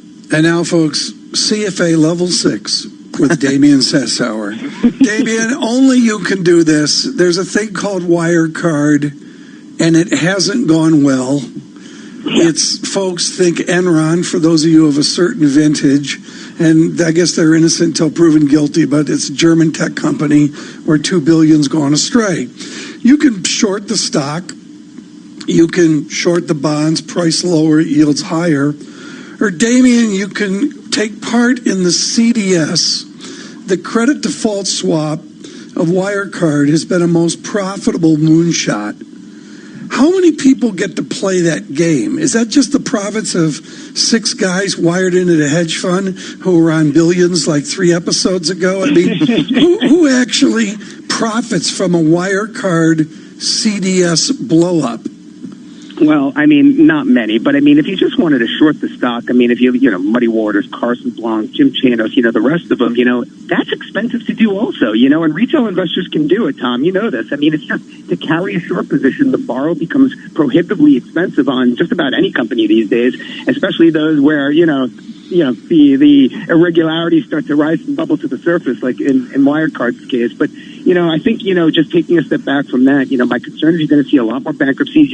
This kind of an environment really, it just uncovers these kind of things that have been bubbling beneath the surface. And my concern is there's a lot more of it to come. And so, I'm cautious here. I mean, you take what you get. The summer months are upon us. Yeah, I know. I said selling may go away, and that didn't work out. But you've been killer. We noted. Time to take risk off. Yeah. Damian, but can mere mortals take advantage of credit default swaps? No, I mean, it's more of a banking game. It's more for institutions, really. I mean, it's not a game. Yeah, I mean, look, EM-CDS, a lot of people do buy sovereign CDS. That is something that you can take advantage of if you are sort of institutional, not really. But, the costs are definitely there, and you need to have prime brokerage relationships with the big banks in order to do it, Tom. All right, Damien, we're coming into the dog days of summer. What are you working on right now? What are you looking at that you think could be the next thing? Oh, come on. Buy in July and it'll go high. Yeah, fade whatever I say right now, Paul. No, I'm kidding. No, I mean, for me, it's really about the vulnerability of emerging markets and looking at their capital accounts. And by that, what I'm saying is, do they have sufficient reserves to get through the next few months, the next few years even? And in my opinion, most markets do. Certainly the major emerging markets do, right? The frontier's a different story. And so, I'm just monitoring this. I mean, look, we've seen trade fall off a cliff due to the virus. And so import coverage ratios, that's actually a good thing, right? Because their level of reserves is still high relative, to what they're importing and things of that nature. So, by all measures, a lot of economies are going to come out the other side of this okay. But, it's going to be divergence between, there's going to be a lot of divergence there in terms of the winners and losers. One final question, Damien, and I know you've got 3 places hidden away in the Caribbean. You go down 2 in the in the winter. Latin America, as Paul mentioned earlier, the statistics folks are grim. The FT does a nice summary of it. I believe they're up to 52% of global cases or deaths. One or the other is Latin America, the Caribbean, and all that.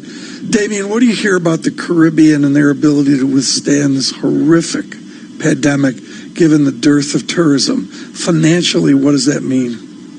I feel like you're giving me a layup. I was literally just reading before I came on about the Bahamas getting downgraded to junk, right, by Moody's to BA2, right? So, as tourism revenues fall off a cliff here, and, we don't see any real sign that that's coming back anytime soon, Dominican Republic, Costa Rica, all of these, the big issues of dollar debt here. I mean, and so, there's going to be risk there. But, what's amazing is those credits have done a heck of a lot better than the kind of oil exporting sovereign credits, the Angolas, the Nigerias, the Gabones of the world. There's just too much hair on that dog, I guess. So, people would rather stick with the fact that eventually tourism will come back and some emerging markets will benefit. Yeah. Damien, your phone line's going bad because you're floating out to sea from the beach. Damien says, thank you so much. Just brilliant wisdom there, folks, on EM and some of the oddities that are out there.